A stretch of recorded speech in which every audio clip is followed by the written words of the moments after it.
بھائیوں اور بہنوں اور بیٹوں اور بیٹیوں، میری آج کی گفتگو کا عنوان جو پہلے سے طے ہے، نجات کی راہ۔ لیکن میں آج چاہتا ہوں کہ جو دعائیں میں عام طور پر اپنی گفتگو کے شروع کرنے سے پہلے مانگا کرتا ہوں، ان کی طرف خصوصاً توجہ آپ کی مبذول کرا دوں۔ اللہم ربنا الہمنا رشدنا واعذنا من شرور انفسنا۔ اے اللہ ہمیں ہر اس بات کا الہام کر دے، ہمارے دلوں میں ہر وہ بات ڈال دے جو ہمارے رشد کی، ہدایت کی، فوز کی، کامیابی کی، فلاح کی ہو۔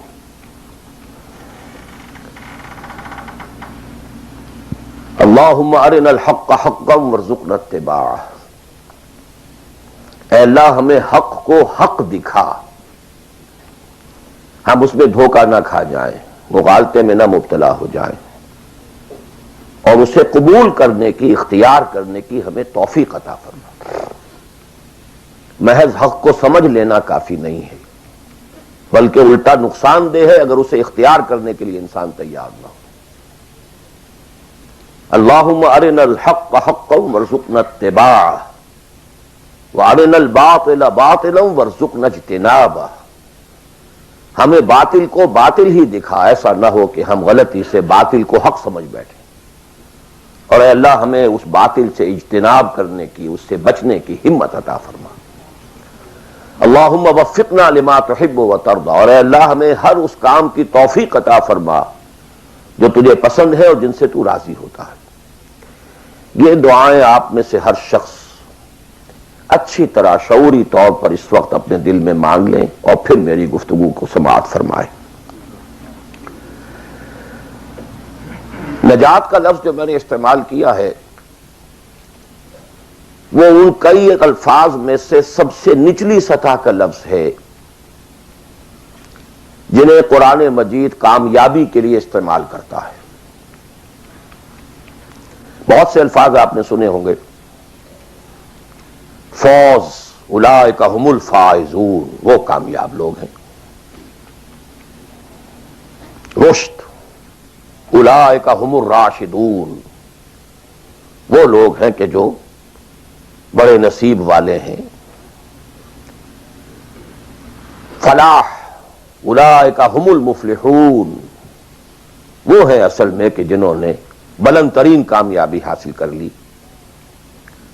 سعادت، فَأَمَّا الَّذِينَ سُعِدُوا،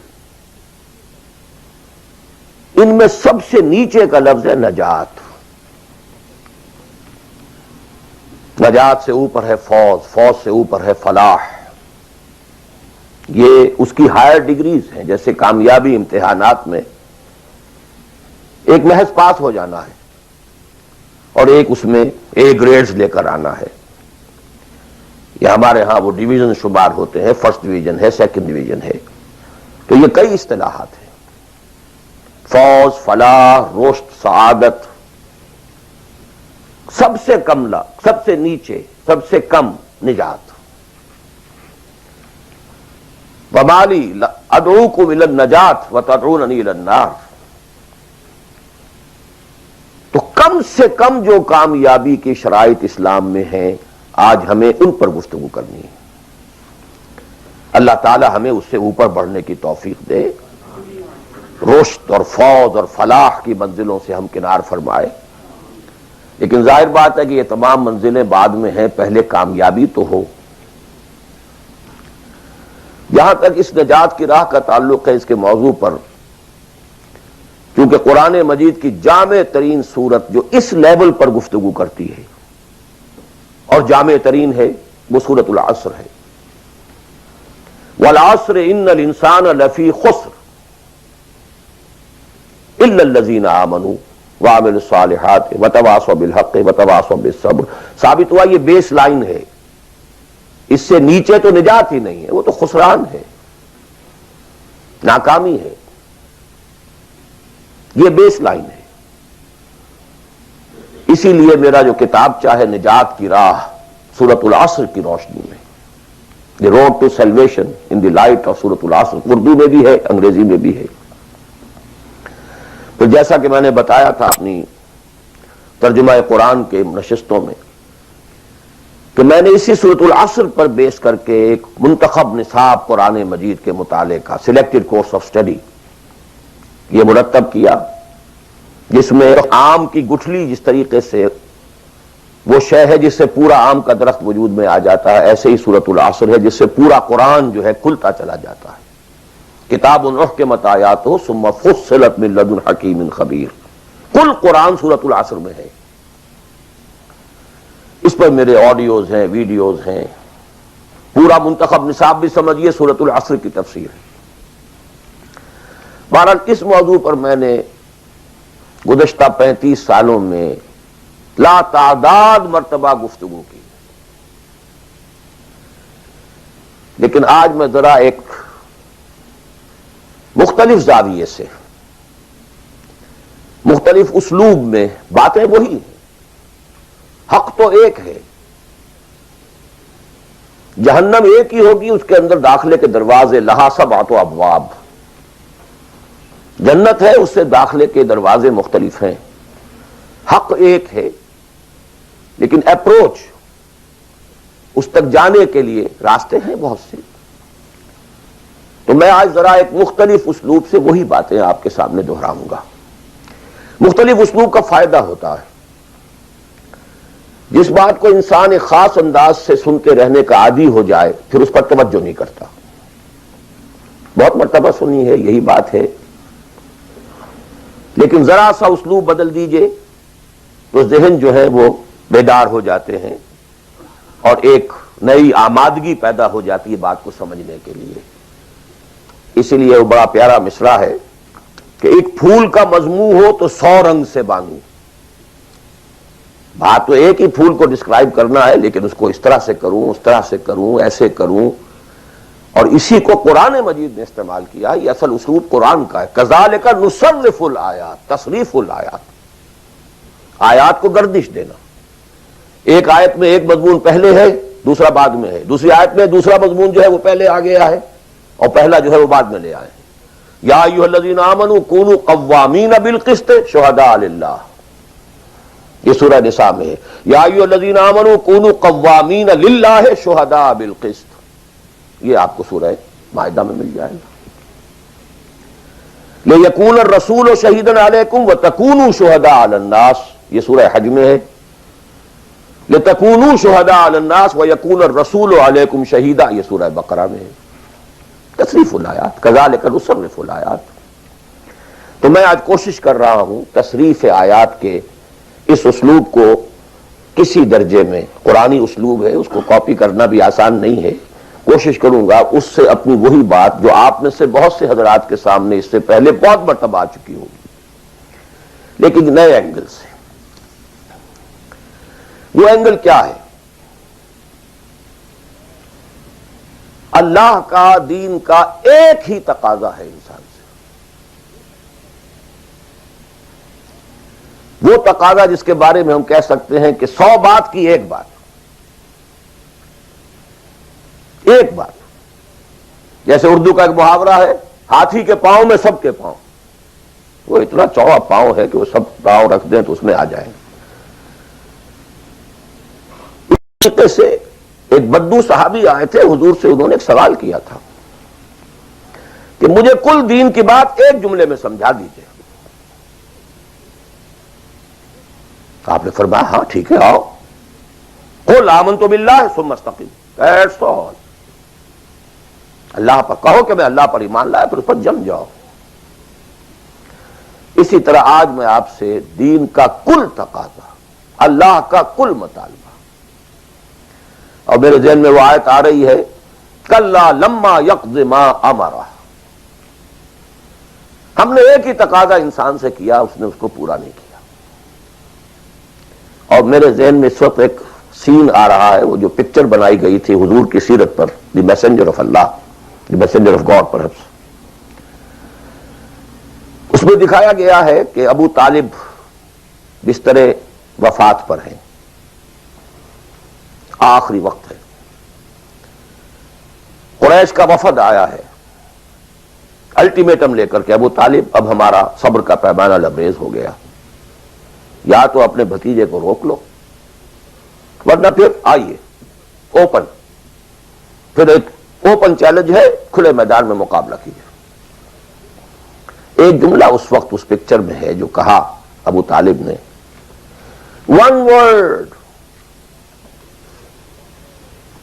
مائی nephew demand from you only one word.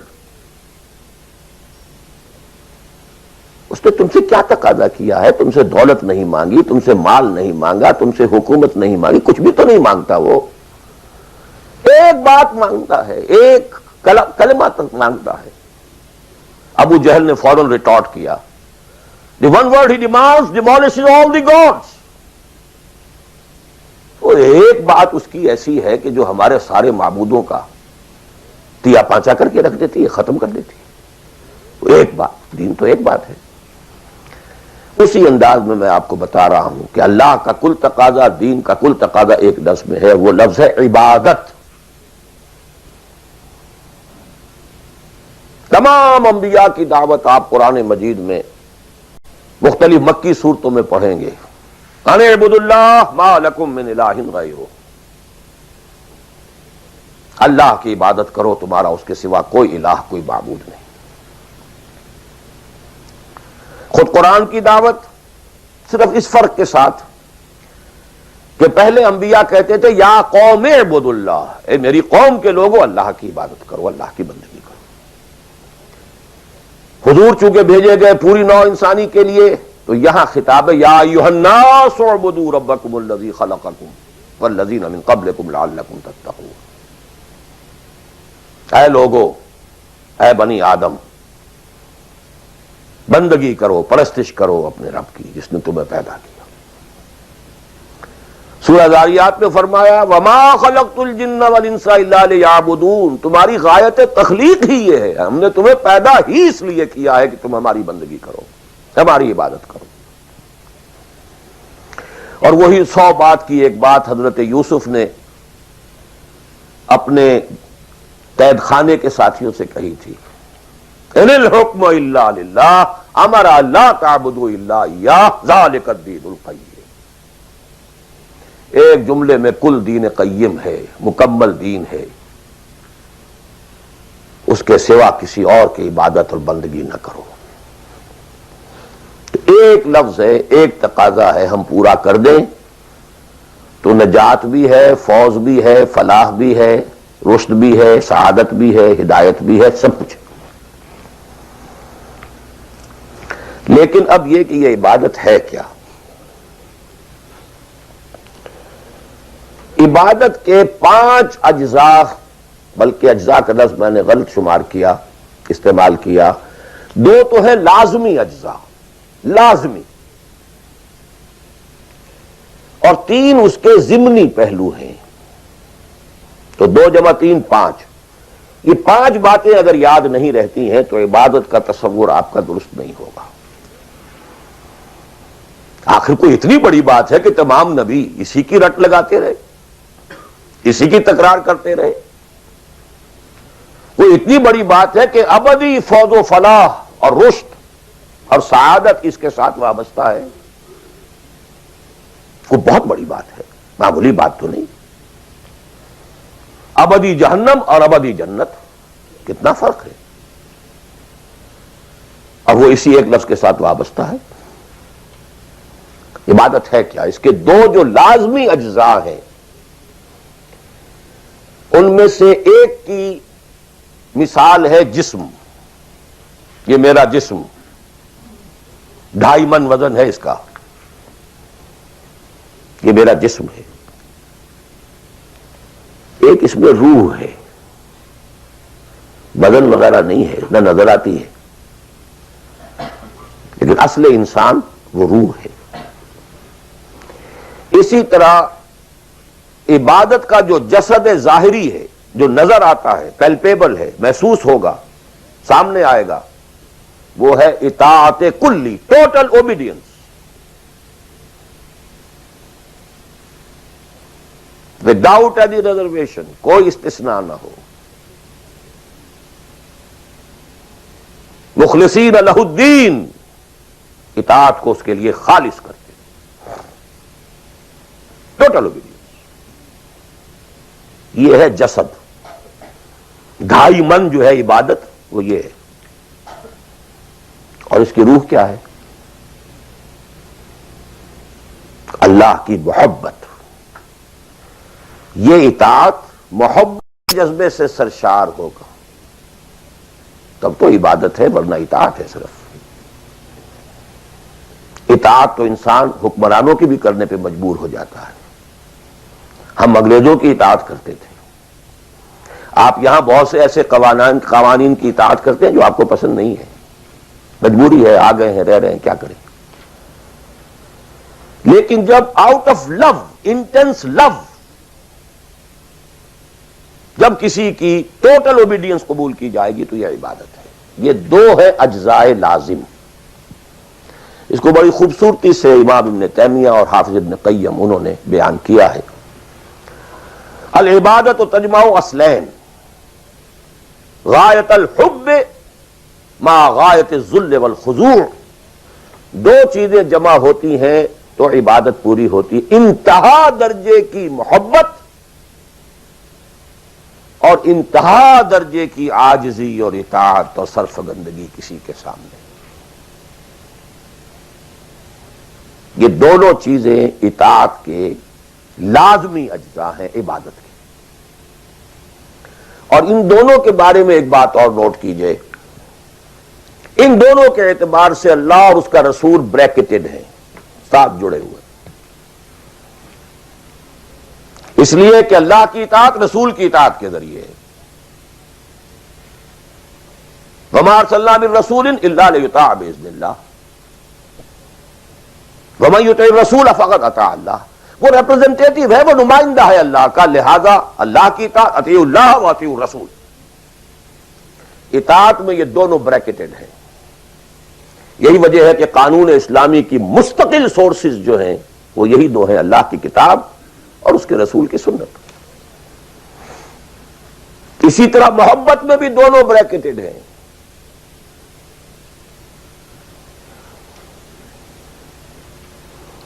اللہ کی محبت، اس کے رسول کی محبت۔ والذین آمنوا اشد حبا للہ، شدید ترین، اشد۔ ایمان کا لازمی تقاضا یہ ہے کہ شدید ترین محبت آپ کے دل میں اللہ سے ہو۔ اور حضور نے فرمایا لا یؤمن احدکم حتی اکون احب الیہ من والدہ وولدہ والناس اجمعین۔ تم میں سے کوئی شخص مومن ہو ہی نہیں سکتا جب تک کہ میں اسے، اس کے باپ، اس کے بیٹے اور تمام انسانوں سے زیادہ محبوب نہ ہو جاؤں۔ اطاعت اور محبت میں دونوں بریکٹڈ ہیں، اللہ کی اطاعت، رسول کی اطاعت، اللہ کی محبت، رسول کی محبت۔ بلکہ ایک نقطہ اور نوٹ کر لیجئے، نظری طور پر بالا تر اطاعت اللہ کی ہے اور بالا تر محبت اللہ کی ہے، اور دوسرے درجے میں اطاعت رسول کی ہے اور دوسرے درجے میں محبت رسول کی ہے۔ عملاً ایک ہے نظری چیز، ایک ہے عملاً۔ عملاً اصلت اطاعت رسول کی ہے، اللہ کے اطاعت اس کے تابع ہے۔ کیوں؟ اللہ کا حکم بھی تو رسول نے دیا ہے، وہ بھی رسول کے منہ سے ہمیں اب تک پہنچا ہے۔ بمصطفیٰ برسا خیش را کے دی ہموس، اگر بہو نہ رسیدی تمام بولا بیس۔ تو اطاعت تو بن گئی رسول کی اصلاً، رسول ہی نے بتایا، اللہ کا یہ حکم آیا تو ہم مان رہے ہیں۔ اسی طرح بڑا پیارا مصرع ہے اقبال کا، از خدا محبوب تر گردد نبی، اللہ سے بھی کہیں زیادہ محبوب ہو جاتا ہے اللہ کا نبی۔ اس کی وجہ بھی ہے، اللہ کا ہم کیا تصور کریں، اللہ کی فیلنگز کا ہمیں کیا اندازہ ہو سکتا ہے؟ کوئی فیلنگز ہے کیا ہے؟ رسول کو ہم ایک ہیومن بینگ کی حیثیت سے ویژولائز کر سکتے ہیں۔ رسول کو بھی چوٹ لگی تھی، دل پر چوٹ لگی تھی۔ رسول کے پاس بھی بیٹی آئی تھی، بڑی پیاری بیٹی فاطمہ تو بضعۃ منی. ابا جان اب تو عام لوگوں کے ہاں بڑی فراوانی ہو گئی ہے. ذرا یہ دیکھیے میرے ہاتھوں پر گٹے پڑے ہوئے ہیں چکی پیسنے کی وجہ سے, میرے کندھے کے اوپر نشان پڑ گئے ہیں, مشکیزے میں پانی بھر کر لاتی ہوں. مجھے بھی کوئی کنیز کوئی غلام ہدایت ہو جائے. ہم پوری طرح ویژولائز کر سکتے ہیں کیا فیلنگ ہوگی محمد کی اس وقت صلی اللہ علیہ وسلم. تو ہم ویژولائز کر سکتے ہیں نا کہ کیا کلیجہ اللہ نے دیا تھا کہ فرمایا بیٹی نہیں یہ چیزیں ہمارے لیے نہیں, تمہیں میں اس سے بہتر چیز دیتا ہوں. 33 مرتبہ سبحان اللہ, 33 مرتبہ الحمدللہ, 33 مرتبہ اللہ اکبر ہر نماز کے بعد کہہ لیا کرو. یہ کہیں زیادہ بڑی قیمتی شے. ہم محسوس کر سکتے ہیں کہ رسول کے دل پر کیا بیتی تھی جب حضرت حمزہ کی اعضا بریدہ لاش سامنے آئی ہے کہ ناک کٹی ہوئی ہے, کان کٹے ہوئے, پیٹ چاک ہے, کلیجہ باہر نکلا ہوا, اسے چبایا گیا. But what is feelings? اور کیا پہاڑ جیسا دل اللہ نے دیا تھا, کیسے جبر کیا ہے, کیسے صبر کیا ہے. اگرچہ ایک وقت میں آ کر بات ظاہر ہو گئی جب مدینے میں واپس پہنچے ہیں اور انصار کے گھروں سے عورتوں کے بین کرنے کی, ماتم کرنے کی آوازیں آئیں تو الفاظ نکل گئے اما حمزہ تو فلا بواکی لہو, ہائے حمزہ کے لیے تو کوئی رونے والی بھی نہیں ہے. حمزہ مہاجر ہے یہاں, حمزہ کا کون رشتہ دار, کون عورتیں رشتہ دار ہیں اس کی جو اس کا ماتم کریں گی. ہاں مکے میں ہوتا حمزہ عبد المطلب کا بیٹا اور یہ حادثہ ہوا ہوتا تو پورے مکے میں کوہرام ہوتا. آخر فیلنگز تھے کہ نہیں. اس لیے از خدا محبوب تر گردد نبی. بہرحال یہ دو چیزیں میں نہیں چاہتا کہ بات زیادہ دور نکلے, کلیئر کٹ ہمیں آگے چلنا ہے. ایک تقاضا 100 بات کی ایک بات, عبادت کرو خالصتاً اللہ کی. عبادت کے 2 اجزاء لازم, اطاعت کلی, absolute obedience, total obedience, without any reservation, without any exceptions, کوئی استثناءات نہ ہو. زندگی کا ہر گوشہ, زندگی کا ہر پہلو, ظاہری ہو, باطنی ہو, داخلی ہو, خارجی ہو, انفرادی ہو, اجتماعی ہو, عائلی ہو, قومی ہو, سیاسی ہو, ہر اعتبار سے اللہ کی اطاعت.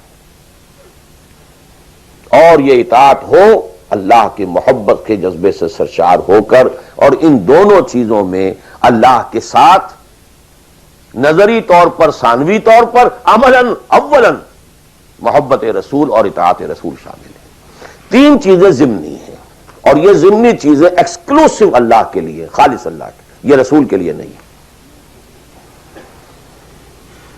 نمبر 1, تعظیم کے کچھ مظاہر ہیں. سجدہ کرنا, قنوت, تعظیماً کسی کے سامنے کھڑے ہونا, ہاتھ باندھ کر, کندھے جھکا کر, یہ قنوت کہلاتا ہے. کھڑے ہونا تعظیماً, جھکنا تعظیماً, جس میں رکوع بھی ہے سجدہ بھی ہے, مطلقاً حرام کسی کے لیے بھی, یہ صرف اللہ کی. یہ مینیفیسٹیشنز ہیں اس کی, عبادت کا مظہر ہے. فقوموا للہ قانتین, اللہ کے سامنے کھڑے رہا کرو, سجدہ کرو. یہ اللہ کے سوا کسی کے. نمبر 2, دعا صرف اللہ سے, نہ کسی نبی سے, نہ کسی رسول سے, نہ کسی فرشتے سے, نہ کسی اولیاء اللہ سے, نہ کسی بزرگ شخصیت سے, کسی سے نہیں. لا تدعو مع اللہ احدا, رسول سے بھی نہیں.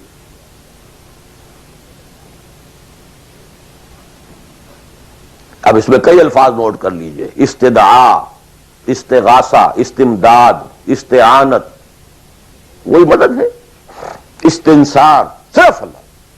ہاں مادی قوانین کے تحت فزیکل ورلڈ میں ہم مدد مانگ سکتے ہیں، ذرا مجھے ایک گلاس پانی لا دیجئے، مجھے ذرا یہ کر دیجئے، معلوم ہے پانی ہے، یہ جائے گا لے آئے گا. لیکن بالغیب مدد کسی سے مانگنا، استغاثہ کسی سے کرنا، استعانت کسی سے کرنا حرام ہے. عبادت کو زیرو سے ضرب دے کر زیرو کر دیتا. نمبر 3، اخلاص و احتساب، صرف اللہ.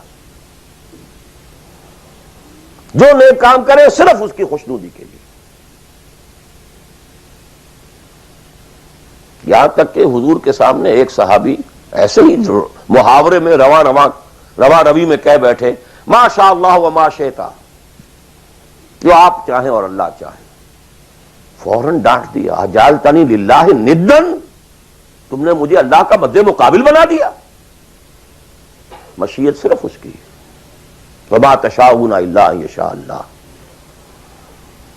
کوئی نیک کام سوائے اس کی رضا جوئی کے لیے اگر کسی اور کے لیے کیا گیا، ریا ہے، سمعہ ہے، دکھاوے کے لیے ہے، شہرت کے لیے ہے، دنیا کمانے کے لیے ہے، لیڈری چمکانے کے لیے ہے، اقتدار حاصل کرنے کے لیے ہے، کوئی بھی اور مقصد اگر شامل ہوا، زیرو سے ضرب کھا کر پوری عبادت زیرو ہو جائے گی. احتساب، بدلے کی توقع صرف اللہ سے. یہ لفظ آپ خاص طور پر سنتے رہے ہوں گے ان دنوں بہت.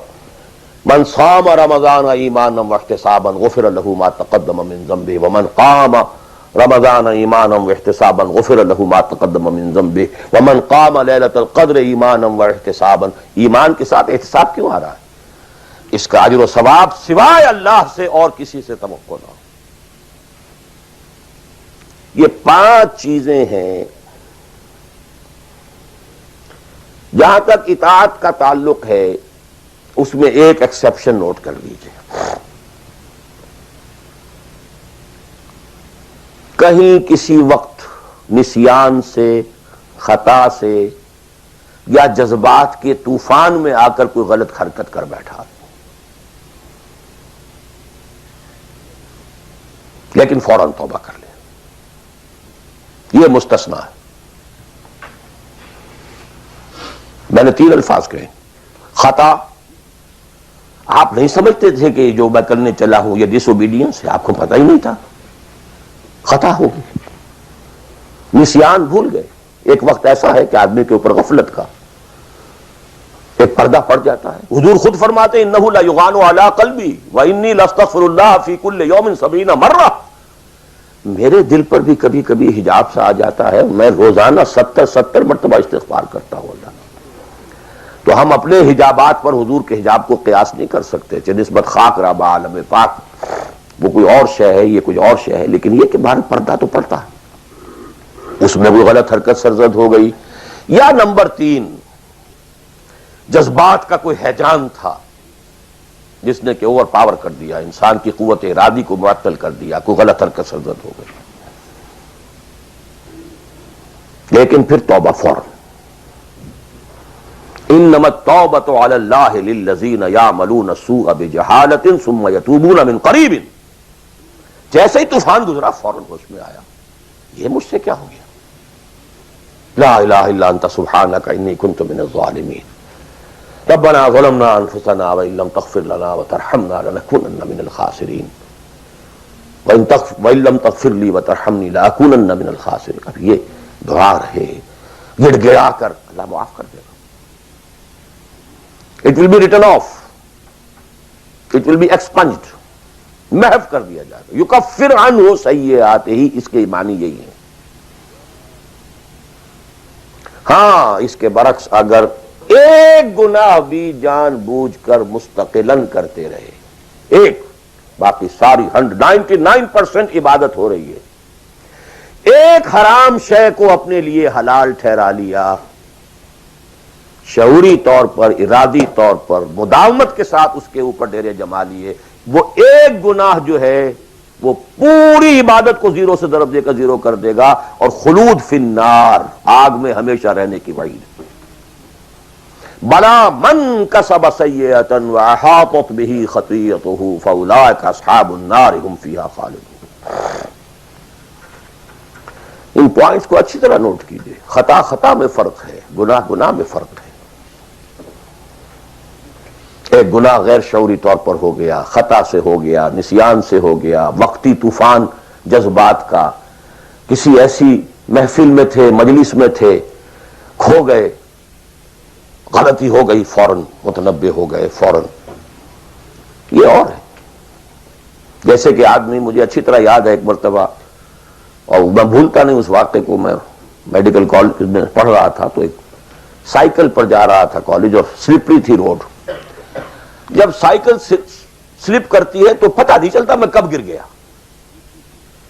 گرا ہوں لیکن مجھے پتا اس وقت چلا جب اٹھ چکا تھا میں کہ میں گرا تھا، کیونکہ آدمی وہ پڑا نہیں رہتا، فوراً اٹھتا.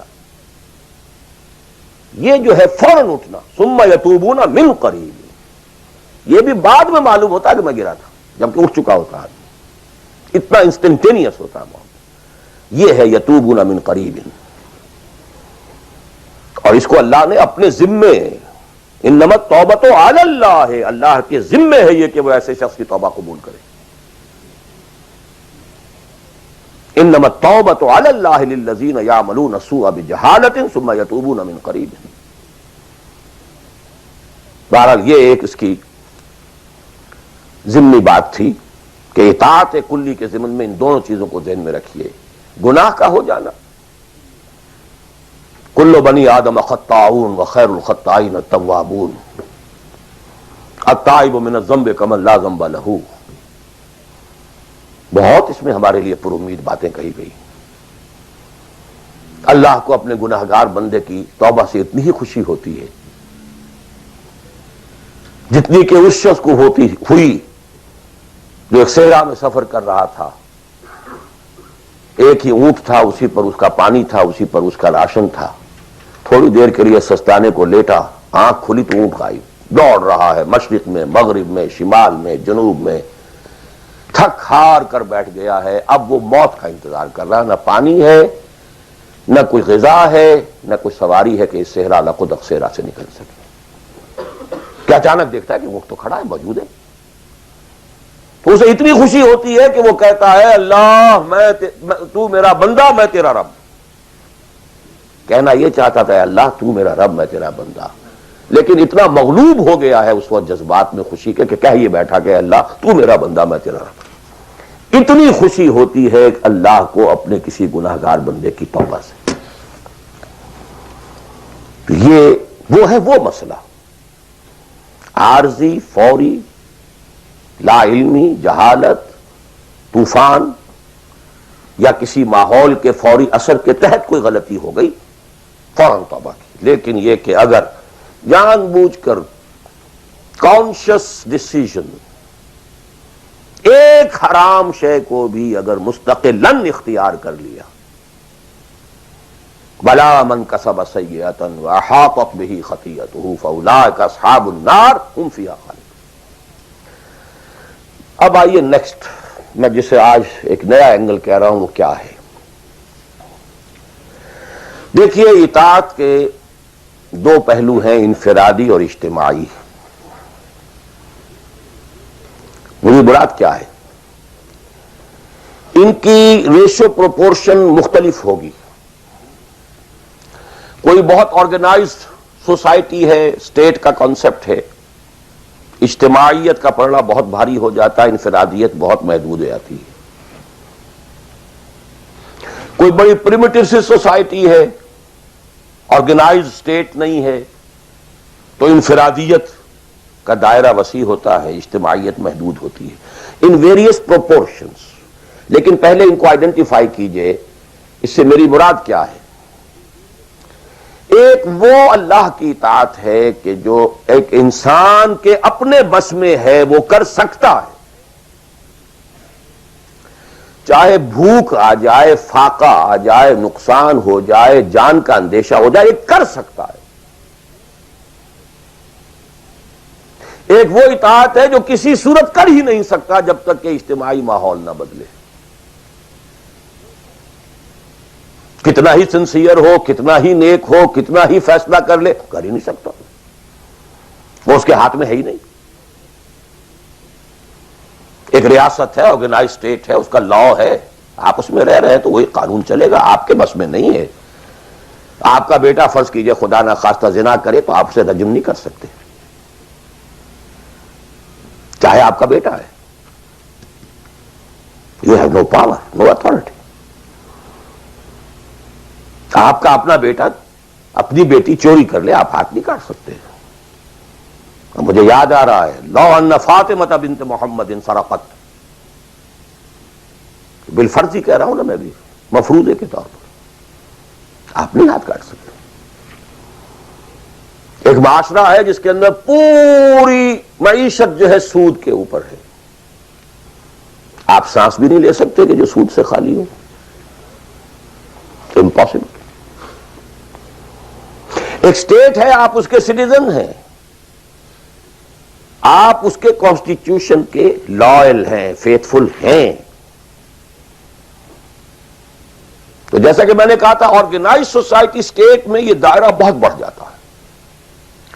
ٹرائبل ہے وہاں یہ کہ انفرادیت کا کافی دائرہ ہوتا ہے، قانون کم سے کم ہوتے ہیں، نظم کم سے کم ہوتا ہے، سسٹم جو ہے اس کی گرفت کم سے کم ہوتی ہے۔ اب دیکھیے دو حیثیتیں دنیا میں ممکن ہیں، ایک انتہائی خوش بختی کی، انتہائی خوش قسمتی کی کہ ایک انسان ایک ایسے ماحول میں پیدا ہو گیا ہے یا وہ ہجرت کر کے ایسے ماحول میں چلا گیا ہے جہاں ٹوٹل دین غالب ہے، دین قائم ہے، نظام ہے ہی دین کا، حکومت ہے ہی اللہ کی۔ وہاں جا کر انسان کتنا how at ease he will feel, no friction. وہ بھی اللہ کی بندگی کرنا چاہتا ہے، ماحول بھی سازگار ہے، پورا نظام بھی اللہ کی بندگی پر ہے، پورا قانون بھی اللہ ہی کا نافذ ہے، پورا تعلیم کا ڈھانچہ بھی اللہ ہی کے ہدایت کے مطابق ہے، تمام ذرائع ابلاغ سے بھی اسی کے مطابق چیزیں ہیں جو نشر ہو رہی ہیں، آڈیو ویژول سب کچھ۔ انتہائی خوش قسمتی، موسٹ فارچونیٹ کہ ایک انسان ایسے ماحول میں ہو۔ لیکن فرض کیجئے کہ وہ ایسے ماحول میں ہے جہاں اللہ کا دین غالب نہیں، بہت محدود سا حصہ ہے جس میں وہ اللہ کا حکم مان سکتا ہے، نماز وہ پڑھ سکتا ہے، روزہ رکھ سکتا ہے، کوئی نہیں روکتا۔ اسرائیل میں بھی جا کے پڑھ لیجئے نماز اور روزہ، امریکہ میں کر لیجئے، بھارت میں کر لیجئے، کوئی نہیں روکتا، نو وے۔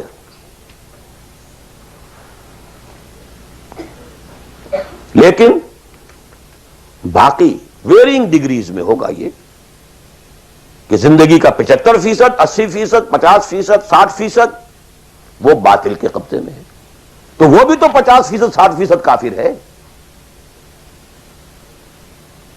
He is a part and parcel of that environment, of that system۔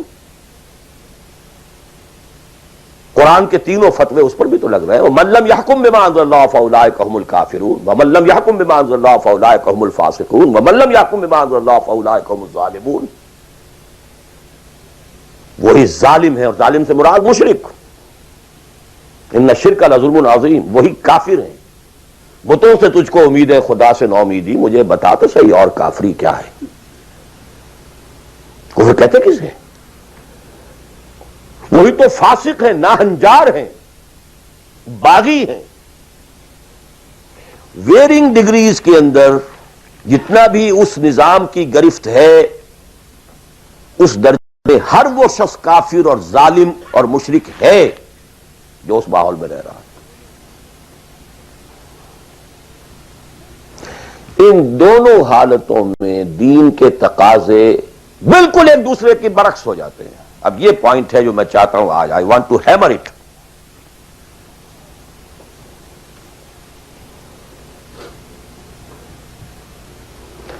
اگر آپ خلافت راشدہ کے دوران پیدا ہو گئے ہوتے، موسٹ فارچونیٹ، موسٹ ایزی، دین قائم ہے، اللہ کے احکام جاری ہیں، سارا نظام وہی ہے، دی ہول اسٹیٹ کرافٹ وہ اسلام کی بنیاد پر کام کر رہا ہے. آپ ایک سٹیزن ہیں, آپ کے لیے تقرب بالنوافل کے درجے کھلے ہوئے ہیں.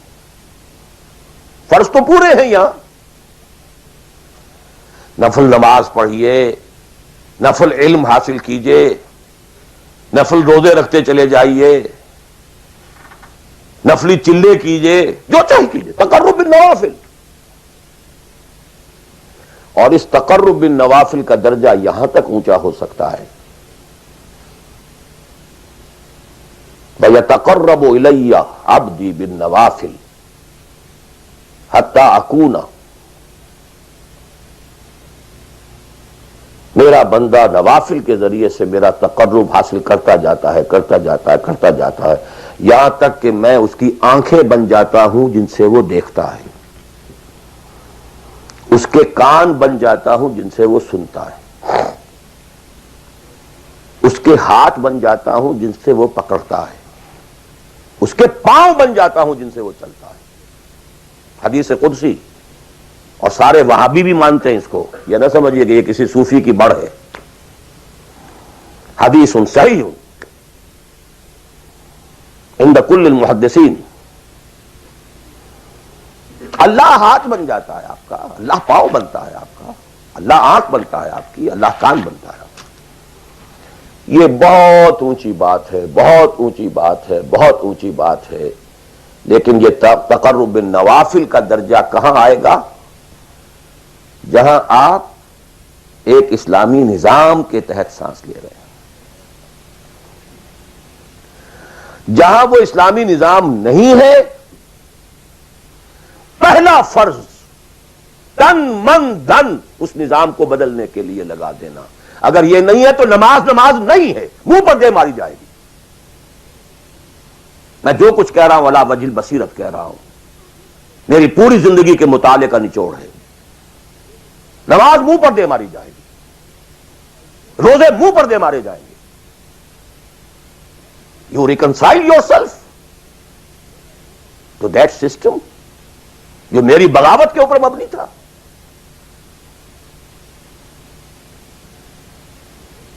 پہلا فرض یہ ہے تن من دھن. You can not reconcile with that system, you can not accept that system. اس میں اپنے آپ کو اکوموڈیٹ کرنا, اس میں اچھے کیریئر تلاش کرنا, اس میں اچھی جائیداد بنانا, اس میں پیسہ جمع کرنا, اس میں اچھی سے اچھی بچوں کو ایجوکیشن جا کے بہتر سے بہتر زندگی وہ بھی گزار سکیں, سب کا سب حرام, مطلقاً حرام. پہلا کام یہ ہے اپنی جان, اپنا مال, اپنا تن, اپنا دھن سب اللہ کے دین کے لیے خرچ کرو. سب سسٹمز لیول کے اوپر صرف جان کو باقی رکھنے کے لیے جو ناگزیر ہے, that is allowed, nothing more. This is the point, crucial point. اب ہمارے سامنے حدیثیں ہوتی ہیں اور وہ سارے فضائل کی کتابیں ہیں اور یہ ہیں جن کا تعلق اس ماحول سے تھا جبکہ دین قائم ہو چکا تھا. اس کانٹیکسٹ میں باتیں ہو رہی ہیں, نفل کی بات ہو رہی ہے اور قیام اللیل کی بات ہو رہی ہے, اور جو ہے ختم قرآن کی بات ہو رہی ہے, اور اگر فجر کے بعد بیٹھے رہے مصلے پر اور 2 رکعت پڑھ کر اٹھے جبکہ سورج نکل چکا ہے تو اب یہ اتنا اونچا سوال, یہ ساری باتیں. All these things become absolutely irrelevant. The deciding factor is دین غالب ہے, ٹھیک ہے, چلو نوافل کی طرف, قرات کی طرف چلو, جتنا آگے سے آگے. یتقرب الی العبد بالنوافل, ورنہ تقرب بالفرائض پہلے فرض کرنے ہوں گے, اور فرضوں میں پہلا فرض جہاد ہے. Now please note this word. جہاد اصل میں اس جد و جہد کا جامع عنوان ہے, your struggle against that system.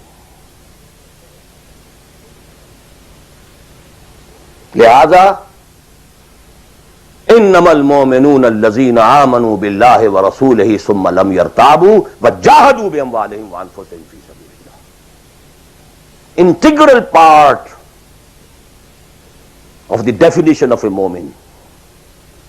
اگر زندگی اس سے خالی ہے یا اتنی ہے بس جتنی ہو جائے نفل کے درجے میں، اصل وقت اصل دھارا بہ رہا ہے دنیا کی طرف، دنیا کے حصول کے لیے، جتنا پھیل سکیں، جتنا پھل سکیں، جتنا پھول سکیں، جتنی جڑیں گہری جما سکیں، جتنا کچھ اولاد کے لیے چھوڑ کر مر سکیں، جتنا اولاد کو زیادہ سے زیادہ دنیا کی سہولتیں دینے حاصل کرنے کے قابل بنا کر جا سکیں، ساری تو توانائیاں اور ساری قوتیں اور ساری صلاحیتیں اور سارے اوقات تو کپے ہوئے اس میں.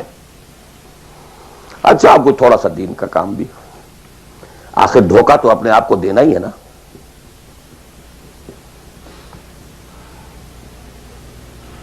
عصمت فروش عورتیں بھی تو کالے کپڑے پہن کے جلوس میں نکلتی ہیں تازیوں کے، اور سبیلیں لگاتی ہیں اور مسجدیں بناتی ہیں.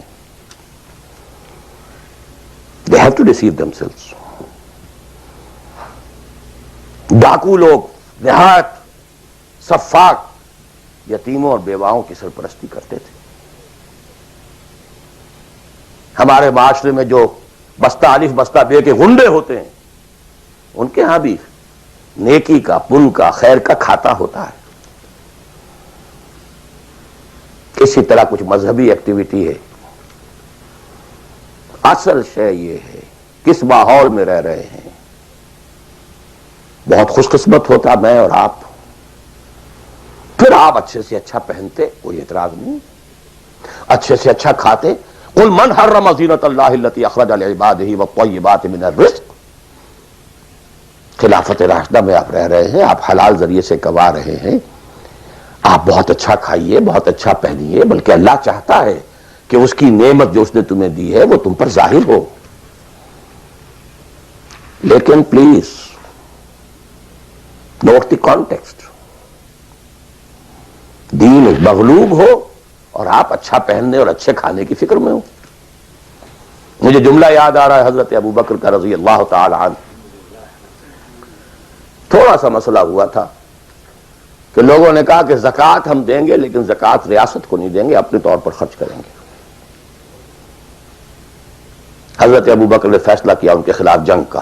حضرت عمر جیسی شخصیت بھی مشورہ دے رہی ہے کہ دیکھیں نہیں، 2 فرنٹ پہلے ہم نے کھولے ہوئے ہیں. جیش اسامہ کو بھی آپ نے روکا نہیں کہ جائے، حضور نے تیار کیا تھا. پھر جو مرتدی ہو گئے، کسی اور کو نبی مان لیا، ان کے خلاف تو جنگ کرنی ہی کرنی ہے. لیکن یہ تو صرف نماز بھی پڑھ رہے ہیں اور یہ زکوٰۃ کا بھی انکار نہیں کر رہے، صرف ہمیں نہیں دے رہے ہیں. تو ان کے ساتھ ذرا مصلحت کا تقاضا یہ ہے کہ کچھ نرمی کی جائے. ان کے بڑے پیارے الفاظ تھے، ایبدل الدین وانا حی. کیا دین میں تغیر کیا جائے گا جبکہ ابھی میں زندہ ہوں؟ خدا کی قسم اگر یہ حضور کے زمانے میں زکوٰۃ کے اونٹوں کے ساتھ ان کے باندھنے والی رسی بھی دیتے تھے، اور اب اگر یہ کہیں گے کہ اونٹ لے جاؤ رسی نہیں دیں گے، تب بھی میں قتال کروں گا، اور خدا کی قسم کوئی میرا ساتھ نہیں دے گا تو میں اکیلا جاؤں گا. اور اے عمر تمہیں کیا ہو گیا؟ تم جاہلیت میں تو بڑے سخت تھے، اسلام میں آ کر تم نرم ہو گئے ہو. یہ ڈانٹ ابو بکر پلا رہے ہیں عمر کو رضی اللہ تعالی عنہ.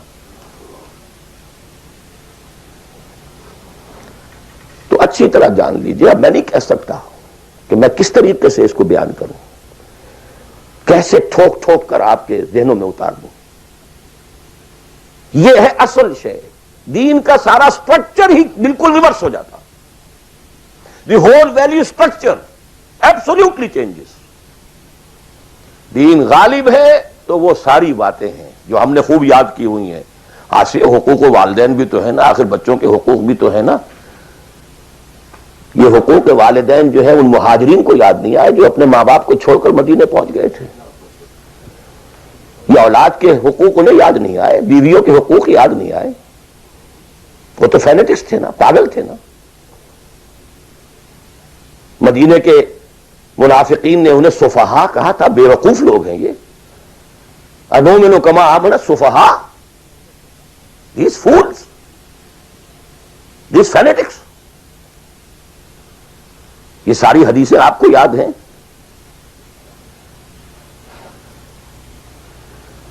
فرق ہے. اسلام غالب ہے تو مسئلہ کچھ اور ہے.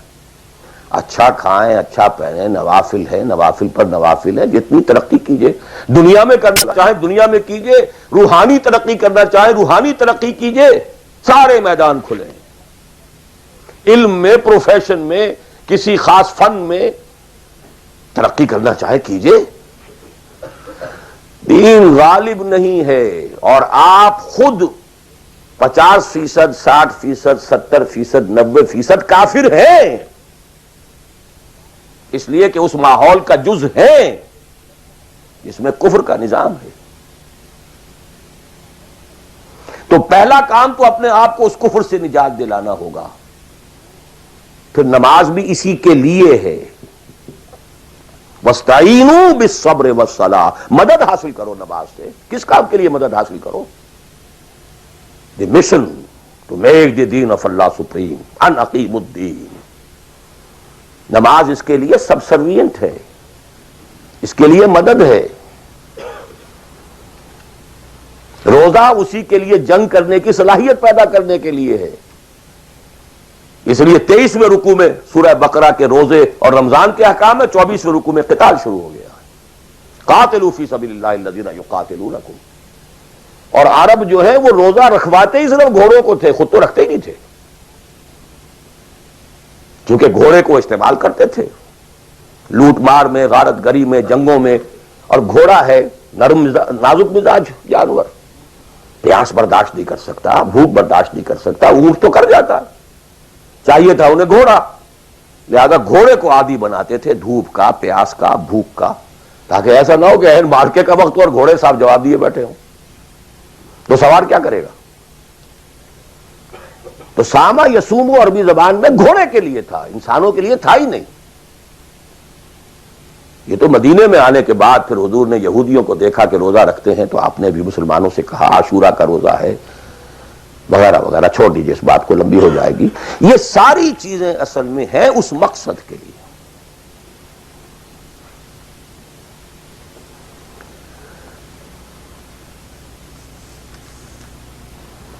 اب دیکھیے کہ اب پریکٹیکلی ہم آتے ہیں مسئلے کے اوپر. آئی ہوپ میں اس سے زیادہ میں کر نہیں سکتا. میرے لیے ممکن نہیں ہے کہ میں اپنے احساسات کو جیسے کہ میرے ہیں آپ تک منتقل کر دوں. اور میں جانتا ہوں ایسے لوگوں کو جو 30 برس سے مجھے سن رہے ہیں اور یہ ساری باتیں سن رہے ہیں اور ٹس سے بس نہیں ہوتے. زمیں جنبت نہ جنبت گل محمد، ان کا وہی کانسیپٹ ہے. اس لیے کہ یہ کانسیپٹ 1400 برس میں جا کر جو ہے مکمل ہوا، پختہ ہو گیا. 30 برس تھے خلافت راشدہ کے، اس کے بعد ڈاؤن فال، کانسیپٹ سٹارٹڈ چینجنگ. دین مذہب بنتا چلا گیا، سارا ایمفیسس نماز، روزے، حج، عبادت پر ہو گیا. دین کا تصور ہی ختم. اور پھر ہم میں سے جو لوگ غلام رہے وہ تو اتنے خوگر ہو گئے کہ ملا کو جو ہے ہند میں سجدے کی اجازت، ناداں یہ سمجھتا ہے کہ اسلام ہے آزاد. بہت بڑے عالم دین نے کہا تھا یہ کہ ہمیں کوئی ایسا کام نہیں کرنا چاہیے جو ہماری حکمرانوں کو، انگریزوں کو پریشانی کا موجب بن جائے، اس لیے کہ انہوں نے ہمیں مذہبی آزادی دی ہوئی ہے. ہمارے نماز پڑھنے پہ کوئی قدغن نہیں ہے، ہمارے روزہ رکھنے پہ قدغن نہیں ہے، حج کرنے پہ قدغن نہیں ہے. لہذا we should be loyal to them. ملا کو جو ہے ہند میں سجدے کی اجازت، ناداں یہ سمجھتا ہے کہ اسلام ہے آزاد. یہ کانسیپٹ اتنے پختہ ہو چکے ہیں، اتنے پختہ ہو چکے ہیں. ریچولزم، رسومات رہ گئی، رسم ازاں روح بلالی نہ رہی، فلسفہ رہ گیا تلقین غزالی نہ رہی.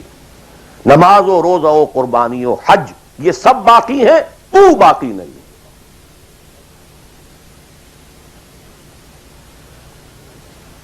نمازیں بھی ہیں، روزے بھی ہیں، تراویح بھی ہم نے پڑھی ہے. اب موسم آ رہا، عید الاضحیٰ بھی ہوگی، قربانی بھی ہوگی، حج کے لیے بھی جائیں گے. لیکن دنیا پر کوئی اثر اس کا؟ 30 لاکھ آدمی حج کر کے آئیں گے، معاشرے پر کوئی زیرو کے برابر بھی کوئی اثر ہے؟ جو خود کا جا کر کے آتے ہیں ان پر کوئی اثر ہوتا ہے؟ جیسے گئے ویسے آئے. الٹا یہ کہ یہ اور کانفیڈنس لے آئے کہ پچھلے سارے گناہ معاف ہو گئے ہیں، اب اثر نو کرنے کی چھوٹ ہے. دس از واٹ از ہیپننگ. اور میں اپنا 35 سال کا تجربہ آپ کو بتا رہا ہوں. اصل ڈیسائسو پوائنٹ یہ، اس کو سمجھ لیں اگر تو آپ کا پورا تصور بدل جائے گا، ویلیو سٹرکچر بدل جائے گا. لیکن نہیں تو پھر جو بھی ہے وہ ہے. اب میں ایک عملی سوال کہہ رہا تھا کہ اس میں ایک بڑا عملی سوال ہے، میں کیا کروں؟ میں ایک ایسے ماحول میں رہ رہا ہوں جس میں اللہ کا دین غالب نہیں ہے. میں نماز پڑھ رہا ہوں، روزہ رکھ رہا ہوں، میں شراب نہیں پیتا، میں سور نہیں کھاتا.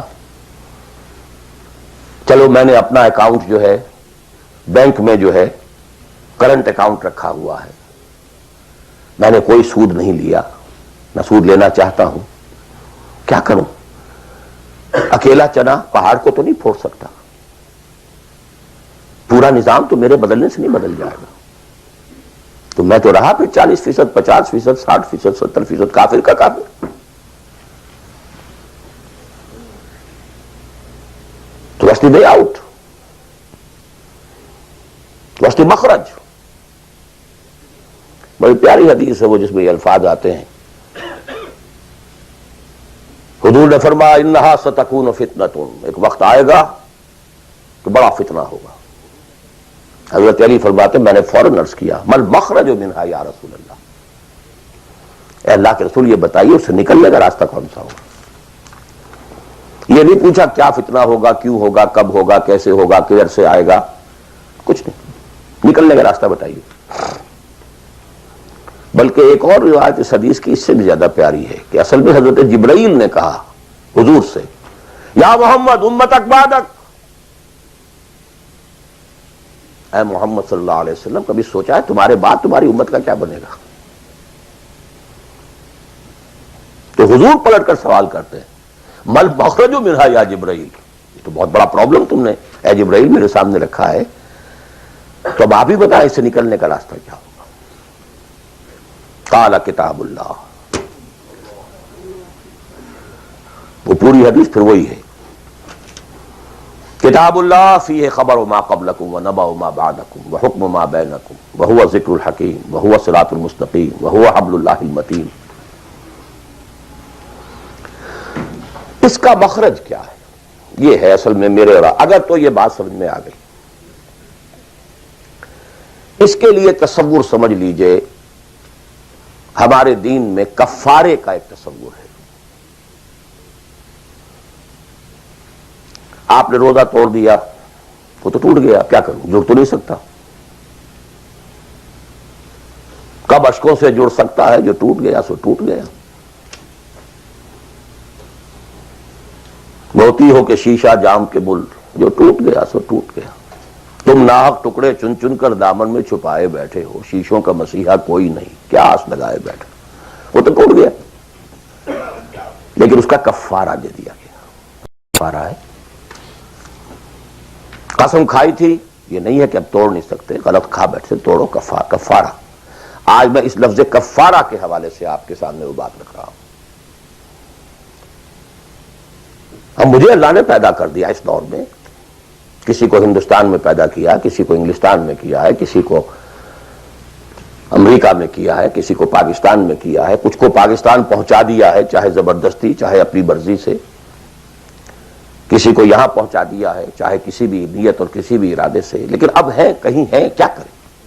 کوئی کفارہ ہونا چاہیے، کوئی مخرج ہونا چاہیے. بس یہی کفارہ ہے. پھر نوٹ کر لیجئے اس ماحول سے سوائے سبسسٹنس لیول کے اور کچھ حاصل مت کرو، اور اس سبسسٹنس لیول پر بھی جو کچھ تم نے کھایا پیا ہے اور سانس لیا ہے، جو انرجی کریٹ ہوئی ہے، اس کا میکسیمم اس جہاد میں صرف کر دو کہ اس نظام کو بدلو. تمہاری یہ جد و جہد، تمہاری یہ کوشش کفارہ بن جائے گی اس کا. معذرۃ الی ربکم، معذرت پیش کر سکو گے اللہ کے. اے اللہ میں نے اس نظام کے ساتھ ریکنسائل نہیں کیا. اے اللہ میں نے اپنی توانائیوں اور اپنی محنتوں سے نہ اپنے لیے کوئی جاگیر بنائی نہ اپنے لیے جائیداد بنائی. اے اللہ میں کوئی دولت چھوڑ کر نہیں مرا. اے اللہ میں نے اپنے بچوں کو بھی اسی کام کے لیے لگا دیا تھا. میں نے ان کی دنیا سے بڑھ کر ان کی عاقبت کی فکر کی ہے. نہیں کر سکا, آگے کچھ نہیں ہو سکا تو میں بے بس ہوں. حضرت نوح بھی تو بے بس تھے, کیا کر گئے؟ لیکن اگر کسی بھی درجے میں ریکنسیلیشن ہے, کمپیٹیبلٹی ہے, اس کو آپ نے ایکسپٹ کر لیا ہے, اس میں پھلنے پھولنے اور پھیلنے کا بندوبست کر رہے ہیں, you are doomed. Everything will be multiplied by a big zero and will become a zero. یہ ہے جو میں سمجھا.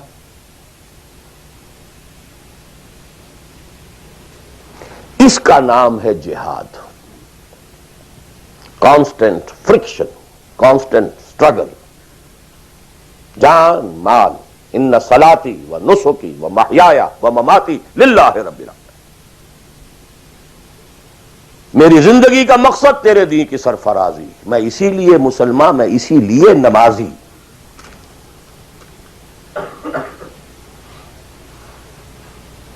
اب وہ آیت آئی,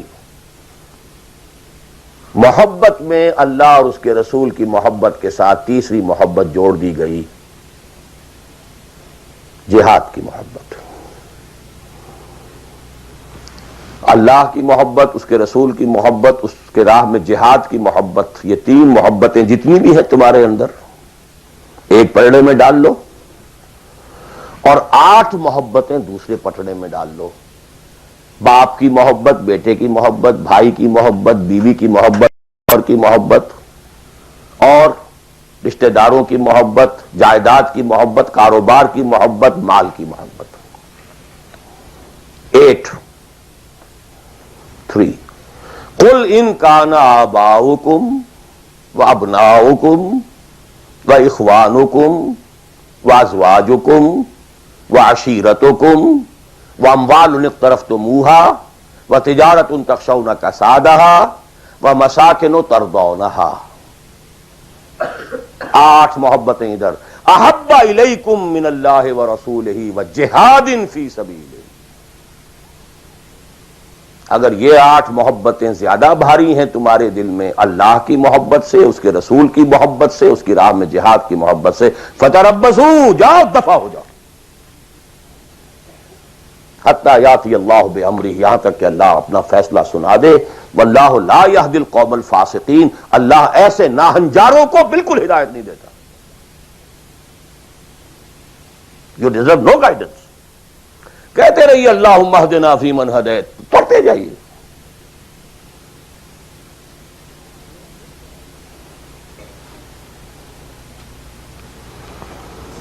تیرا دل تو ہے صنم آشنا, تجھے کیا ملے گا نماز میں. جو میں سر بسجدہ ہوا کبھی تو زمین سے آنے لگی صدا. تیرا دل تو ہے صنم آشنا, تجھے کیا ملے گا نماز میں. تمہارے دلوں میں تو مال کی محبت ہے, جائیداد کی محبت ہے, اولاد کی محبت ہے, بیویوں کی محبت ہے, اور کہیں نام رکھا ہوا اللہ کا بھی اور رسول کا بھی. وہ چھٹانک ہے تو یہ سیر ہے. یہ کیا ملے گا نماز. دلقت بچے کے اور آید و تسبیح و مصلی. یہ ساری گدڑی جو تم نے صوفیوں والی پہن لی ہے اور مصلی کردے پر ہے, کس کام آئے گا. دس از دی کرکس آف دی میٹر. یہ ہے تو سب کچھ ہے, اور یہ نہیں ہے تو کچھ نہیں. اب جہاں تک اس کا تعلق ہے کہ وہ جد و جہد کیسے ہو, کس طرح کی جائے, طریقہ کار کیا ہو, اس میں میں اس وقت نہیں جانا چاہتا. وہ ایک بالکل ڈفرنٹ ایشو ہے. یہ ایشو کلیئر ہو جائے تو پھر آدمی خود تلاش کرے گا. If there is no other way out, اب تو وہ خود تلاش کرے گا. پیٹ کھانے کو مانگتا ہے تو کہیں کوئی رسی چلاتا ہے, کہیں کوئی ٹوائلٹ صاف کرتا ہے, کہیں کچھ اور کرتا ہے, کہیں برف کے شاول اٹھا کے پھینک رہا ہے 10-10 گھنٹے. کسی کو کہنے کی ضرورت نہیں کہ یہ کام ضرور کرو, پیٹ کھانے کو مانگتا ہے. It's your own requirement.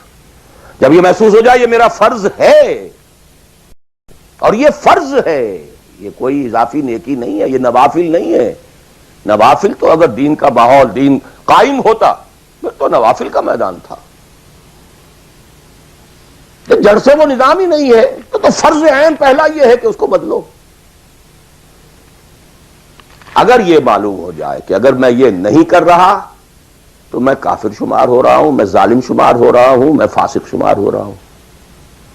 لستم علی شیء حتی تقیموا التوراۃ والانجیل وما انزل الیکم من ربکم یا ایھا الذین آمنوا لستم علی شیء حتی تقیموا القرآن وما انزل الیکم من ربکم. اب جہاں تک اس کا تعلق ہے کہ وہ جد و جہد کیسے ہو، کس طرح کی جائے، طریقہ کار کیا ہو، اس میں میں اس وقت نہیں جانا چاہتا ہوں. وہ ایک بالکل ڈفرینٹ ایشو ہے. یہ ایشو کلیئر ہو جائے تو پھر آدمی خود تلاش کرے گا. If there is no other way out, اب تو وہ خود تلاش کرے. پیٹ کھانے کو مانگتا ہے تو کہیں کوئی رسی چلاتا ہے، کہیں کوئی ٹوائلٹ صاف کرتا ہے، کہیں کچھ اور کرتا ہے، کہیں برف کے شاول اٹھا کے پھینک رہا ہے 10-10 گھنٹے. کسی کو کہنے کی ضرورت نہیں کہ یہ کام ضرور کرو، پیٹ کھانے کو مانگتا ہے. It's your own requirement. جب یہ محسوس ہو جائے یہ میرا فرض ہے اور یہ فرض ہے، یہ کوئی اضافی نیکی نہیں ہے، یہ نوافل نہیں ہے. نوافل تو اگر دین کا ماحول، دین قائم ہوتا پھر تو نوافل کا میدان تھا. جڑ سے وہ نظام ہی نہیں ہے تو فرض عین پہلا یہ ہے کہ اس کو بدلو. اگر یہ معلوم ہو جائے کہ اگر میں یہ نہیں کر رہا تو میں کافر شمار ہو رہا ہوں، میں ظالم شمار ہو رہا ہوں، میں فاسق شمار ہو رہا ہوں. لستم علی شیء حتی تقیموا التوراۃ والانجیل وما انزل الیکم من ربکم یا ایھا الذین آمنوا لستم علی شیء حتی تقیموا القرآن وما انزل الیکم من ربکم. ہمارے ہاں تمہاری کوئی حیثیت ریکگنائزڈ ہے ہی نہیں جب تک کہ تم قائم نہیں کرتے. اور قائم کرنے کا بدل کفارہ کیا ہے کہ اپنا تن من دھن لگا دو. قائم ہو نہ ہو جائے تو کیا کہنے، گر جیت گئے تو کیا کہنا، ہارے بھی تو بازی مات نہیں. قل هل تربصون بنا الا احدى الحسنيين. ان دونوں حالتوں میں ہمارے لیے تو حسنہ ہی حسنہ ہے. سب کے سب مر گئے، قتل ہو گئے، رومیوں کے ہاتھوں سب ہلاک ہو گئے، تب بھی ہمارے لیے تو کامیابی ہی کامیابی ہے. اور ہم جیت کر اگر آ گئے تب تو تم بھی کہو گے کہ کامیابی کے ساتھ لوٹ آئے. تو ہمارے لیے تو کس چیز سے ڈراتے ہو؟ جب منافقین مدینہ کہہ رہے تھے لا تنفروا فی الحرب، کیا ہو گیا تمہارا دماغ خراب ہو گیا ہے؟ اب تک تو یہ عربوں کے آپس کی انفائٹنگ ہوتی تھی. You are going against Roman empire having standing armies, trained armies, Roman legions. You want to confront them? ہوش کے ناخن لو. جواب کیا دیا گیا؟ قل لن يصيبنا الا ما كتب الله لنا هو مولانا هل تربصون بنا الا احدى الحسنيين. We don't have to lose anything. ہر حال میں جیت ہے. گر جیت گئے تو کیا کہنا، اور ہارے بھی تو بازی مات نہیں. سکسس ہی سکسس. تو وہ طریقہ کیا ہے، اس کے سٹیجز کیا ہے، میں نے بہت تفصیل سے، اللہ کا شکر ہے، یہ چیزیں انگریزی میں بھی، میتھڈالوجی کیا ہے، ریولوشن کی میتھڈالوجی کیا ہے. بس یہ کہ جو میں نے کل بھی رات بھی بیان کیا تھا کہ اگرچہ دین تمام انبیاء کا ایک رہا لیکن شریعت و منہاج علیحدہ علیحدہ رہے. شرع لکم من الدین ما وصی بہ نوحا والذی اوحینا الیک وما وصینا بہ ابراہیم وموسیٰ وعیسیٰ. لیکن وَلِكُلٍّ جَعَلْنَا مِنْكُمْ شِرْعَةً وَمِنْهَاجًا. شریعت سپریٹ، منہاج سپریٹ. ہمارے لیے لازم شریعت محمدی اور منہج محمدی صلی اللہ علیہ وسلم. اس میں ساری نفی ہے. جی حضرت یوسف نے تو یوں کیا تھا. بھئی کیا تھا، وہ تو غیر اسلامی ماحول میں جا کر اور غیر اسلامی حکومت کے اندر انہوں نے ایک بہت اونچا آفس لے لیا تھا. انہوں نے پہلے شرط یہ لگائی پہلے ایمان لاؤ پھر میں آ کے تمہارے ہاں یہ کام کروں گا. وہ منہج اور منہاج ہمارے لیے نہیں ہے. لقد کان لکم فی رسول اللہ اسوۃ حسنہ لکل جعلنا منکم شرعۃ ومنہاجا. اب آپ یہ کہیں کہ صاحب ان کے ہاں تو شراب حرام نہیں تھی، تو نہیں تھی تو نہیں تھی، ہمارے ہاں حرام ہے.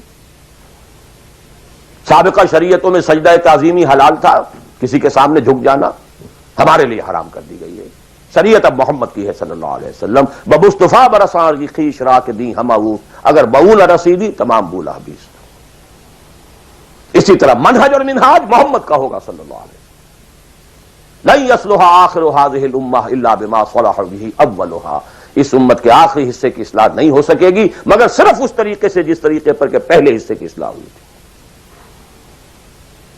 اب یہ ہے آپ کے لیے، آپ کی سمجھ ہے، آپ کی صلاحیت ہے، آپ ذہین ہیں، آپ تعلیم یافتہ ہیں، read between the lines of the سیرہ، منہج اخذ کیجئے سیرت سے، کیا منہج تھا، کیا میتھڈولوجی، کیسے آپ نے کام شروع کیا، کتنے سٹیجز سے گزرے، کسی ایک سٹیج سے دوسری سٹیج میں جانے کے لیے کیا شرط تھی، کس درجے تک ایک کام اکمپلش ہو جائے تو پھر اگلے درجے پہ قدم رکھا جائے، یہ ساری چیزیں وہ آپ کو ڈیڈیوس کرنی ہوں گی، انفر کرنی ہوں گی، اس کا استدلال کیجئے، استنباط کیجئے، استخراج کیجئے اور اس سے نکالیے۔ لیکن یہ کہ میں اس وقت اس تفصیل میں نہیں جا رہا ہوں، سوائے ان دو باتوں کے کہ نمبر ایک،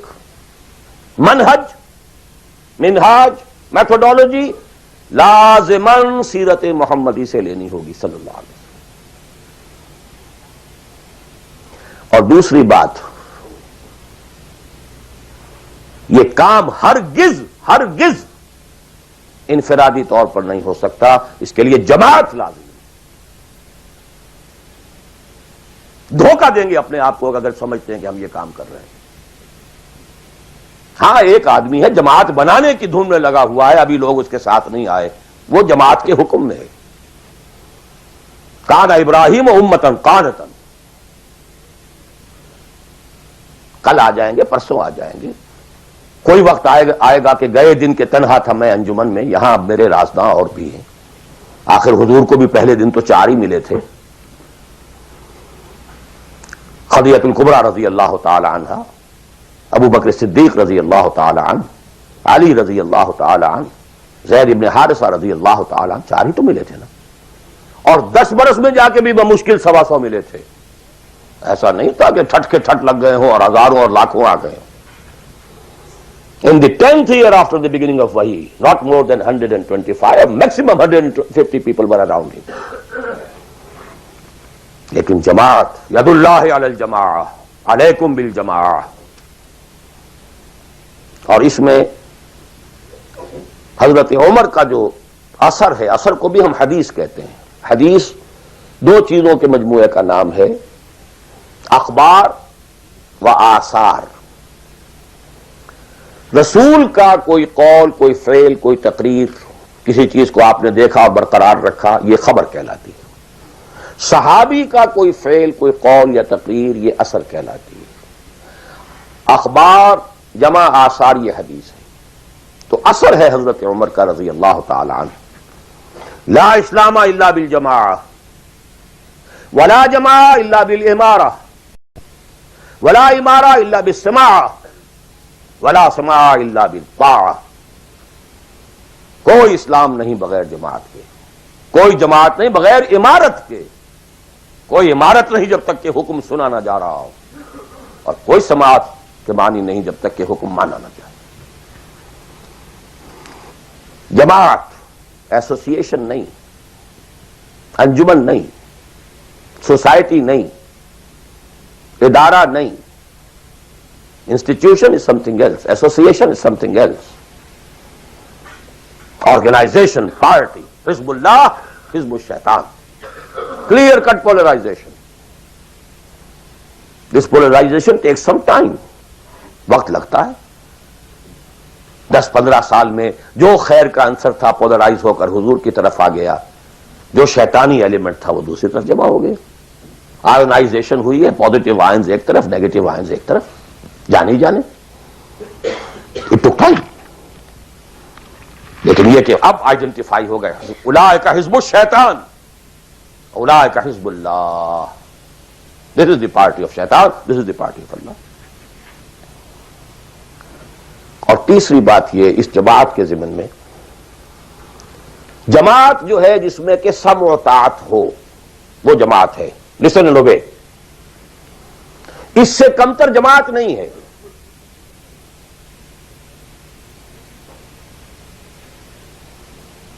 لیکن یہ جماعت مختلف قسم کی ہو سکتی ہے. ایک کانسٹیٹیوشنل جماعت ہو سکتی ہے، اس میں کانسٹیٹیوشن کو وہ حیثیت حاصل ہوتی ہے کہ you have to obey it. کوئی اس کا صدر بنتا ہے تو حلف لیتا ہے کہ I will be loyal to this constitution. اب یہ بھی تو ایک جماعت ہے نا، امریکن نیشن ایک جماعت ہے، اس کا ایک کانسٹیٹیوشن ہے. صدر آئے گا حلف لے گا، کوئی اور آئے گا حلف لے گا، چیف جسٹس ہوگا حلف لے گا، اس کانسٹیٹیوشن کا، کسی آدمی کا نہیں ہے اس میں حلف. Not personal allegiance to anybody. Allegiance to the Constitution. اسی طریقے سے جماعتیں بنے، ان کا دستور ہو، یہ ممبرشپ کی ریکوائرمنٹ ہے، یہ آپ پورا کریں گے ممبر بن جائیں گے، آپ امیر منتخب کریں گے کثرت رائے سے. پھر یہ کہ امیر جو ہے وہ بھی شورا بھی منتخب کریں گے، شورا کی رائے کا وہ پابند ہوگا یا نہیں ہوگا، کس درجے میں ہوگا، کس درجے میں، آپ بنا لیجیے کانسٹیٹیوشن، اور جو شخص بھی شامل ہوگا وہ اس کانسٹیٹیوشن کا حلف اٹھائے گا. To abide by this constitution. اس قسم کی جتنی جماعتیں ہیں please take it from me, مباح ہیں، جائز ہیں، حلال ہیں، بشرطے کہ اس میں ڈسپلن ہے، اوبیڈینس ہے. دی اونلی ڈفرنس از کہ اس میں اوبیڈینس یا ڈسپلن کسی فرد کے ساتھ الیجینس پر نہیں ہے بلکہ ایک کانسٹیٹیوشن کے ساتھ الیجینس پر ہے. But you have to obey.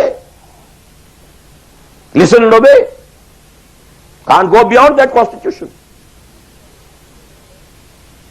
تو مباح اور حلال اور جائز ہر وہ جماعت ہے خواہ کسی بنیاد پر بنی ہوئی ہو جس میں ڈسپلن ہے اور سم و طاعت ہے، listen and obey ہے. لیکن منسوس، مسنون، معصور، یہ تین الفاظ. منسوس وہ شے ہے کہ جس کا ذکر قرآن اور حدیث میں ہو، نص یہ ہے ہماری. مسنون وہ شے ہے جس پر حضور نے عمل کیا ہو. معصور وہ شے ہے جس پر کہ آپ کے بعد بھی ہماری امت کے لوگوں نے عمل کیا ہے. صرف ایک طریقہ ہے اور وہ ہے پرسنل بیعت کا، شخصی بیعت. allegiance to a person. That is called بیعہ. ہمارے ہاں حضور نے لی تو بیعت لی، حالانکہ آپ نبی تھے، رسول تھے، آپ کی اطاعت تو کرنی ہی کرنی تھی، اس کا کوئی سوال ہی پیدا نہیں ہوتا. کسی اور ایڈیشنل فارمل کسی ایگریمنٹ کی کوئی ضرورت ہی نہیں. But he had to leave some اسوہ فار دی امہ. اگر یہ نہ ہوتا تو بعد میں والوں کے لیے، بعد میں تو کوئی نبی تو نہیں آنا، رسول تو نہیں آنا، اسوہ کہاں سے آتا پھر؟ بایعنا رسول اللہ صلی اللہ علیہ وسلم علی السمع والطاعۃ فی العسر والیسر والمنشۃ والمکرہ وعلی عثرۃ علینا وعلی لا ننازع الامر اہلہ وعلی نقول بالحق اینما کنا لا نخاف فی اللہ لومۃ لائم. متفق علیہ. بخاری مسلم دونوں میں یہ حدیث موجود ہے. عبادہ ابن صامت رضی اللہ تعالی. سوچئے جب رسول مان لیا تو یہ ساری باتیں کہنے کی ضرورت کیا ہے؟ Sometimes I do wonder, brother, when you say, Allahumma taqabbal minna ruku'ana wa sujudana wa what's this? Salatana, yakfi inshallah. Rabbana taqabbal minna innaka antas sami'ul alim. Everything. Why to go on counting them? اور کیا چیز اللہ تعالیٰ تسبیح ہے، تحمید ہے، تکبیر بھی ہم کر رہے ہیں، تکبیرنا و تسبیحنا و تحمیدنا و رکوعنا و سجودنا و قنوتنا، everything. One thing, sufficient. ربنا تقبل منا انك انت السميع العليم. وإذ يرفع إبراهيم القواعد من البيت وإسماعيل ربنا تقبل منا انك انت السميع العليم. So actually, but here we find, اطاعہ حضور کے لیے ایک بات تھی، ماننا ہے، ہر حکم ماننا. لیکن یہ ساری شرطیں کیوں دی محمد نے صلی اللہ علیہ وسلم؟ It was not an oratory. یہ کوئی خطابت نہیں تھی، لفاظی نہیں تھی. یہ در حقیقت اس جماعت کے لیے ناگزیر شرائط ہے. سم و طاعت فی العسر والیسر، سننا اور ماننا، چاہے مشکل ہو چاہے آسانی ہو. والمنشط والمکر ہے، چاہے طبیعت آمادہ ہو اور چاہے طبیعت پر جبر کرنا پڑے۔ کوئی معاملہ تھا، فیصلہ ہوا ہے جو آپ کی رائے کے خلاف ہوا ہے، لیکن فیصلہ ہے، امیر کا حکم ہے، اب آپ کو اپنی طبیعت پر جبر کرنا پڑے گا اسے ماننے کے لیے، ماننا ہوگا۔ اور اگر فیصلہ آپ کی رائے کے مطابق ہوا ہے تو آپ بڑے شرح صدر کے ساتھ اس پر عمل کریں۔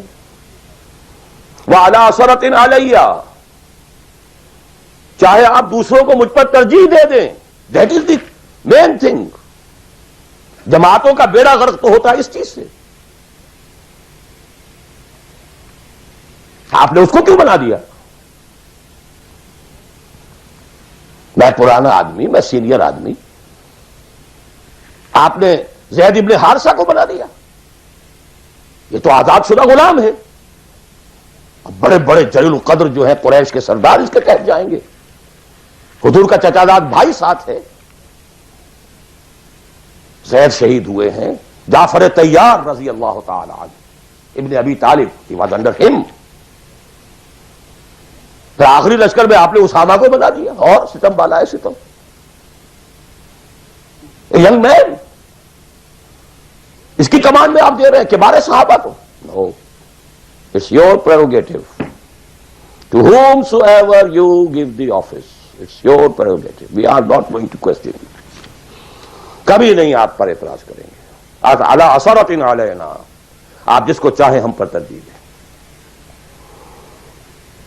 لا ننازع الامر له، اور جس کو آپ ذمہ دار امیر بنا دیں گے اس سے جھگڑیں گے نہیں، کوآپریٹ کریں گے۔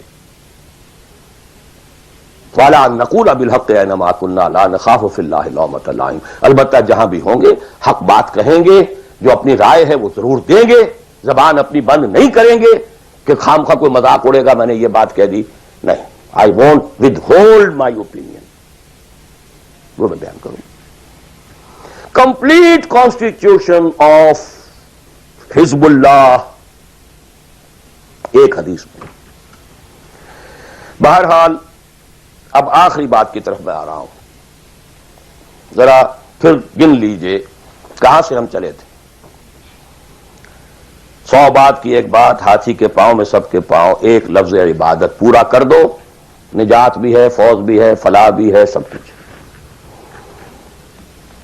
ان میں تو یہی ہے کہ آپ کامیاب ہو گئے تو جتنا آپ گڑ ڈالیں گے اتنا میٹھا ہوتا جائے گا، جتنا اور ایگزرٹ کریں گے اتنا نمبر زیادہ آتے جائیں گے، وہ پھر رشد بھی ہوگا، سعادت بھی ہوگی، فوز بھی ہوگی، فلاح بھی ہوگی، بٹ منیمم نجات۔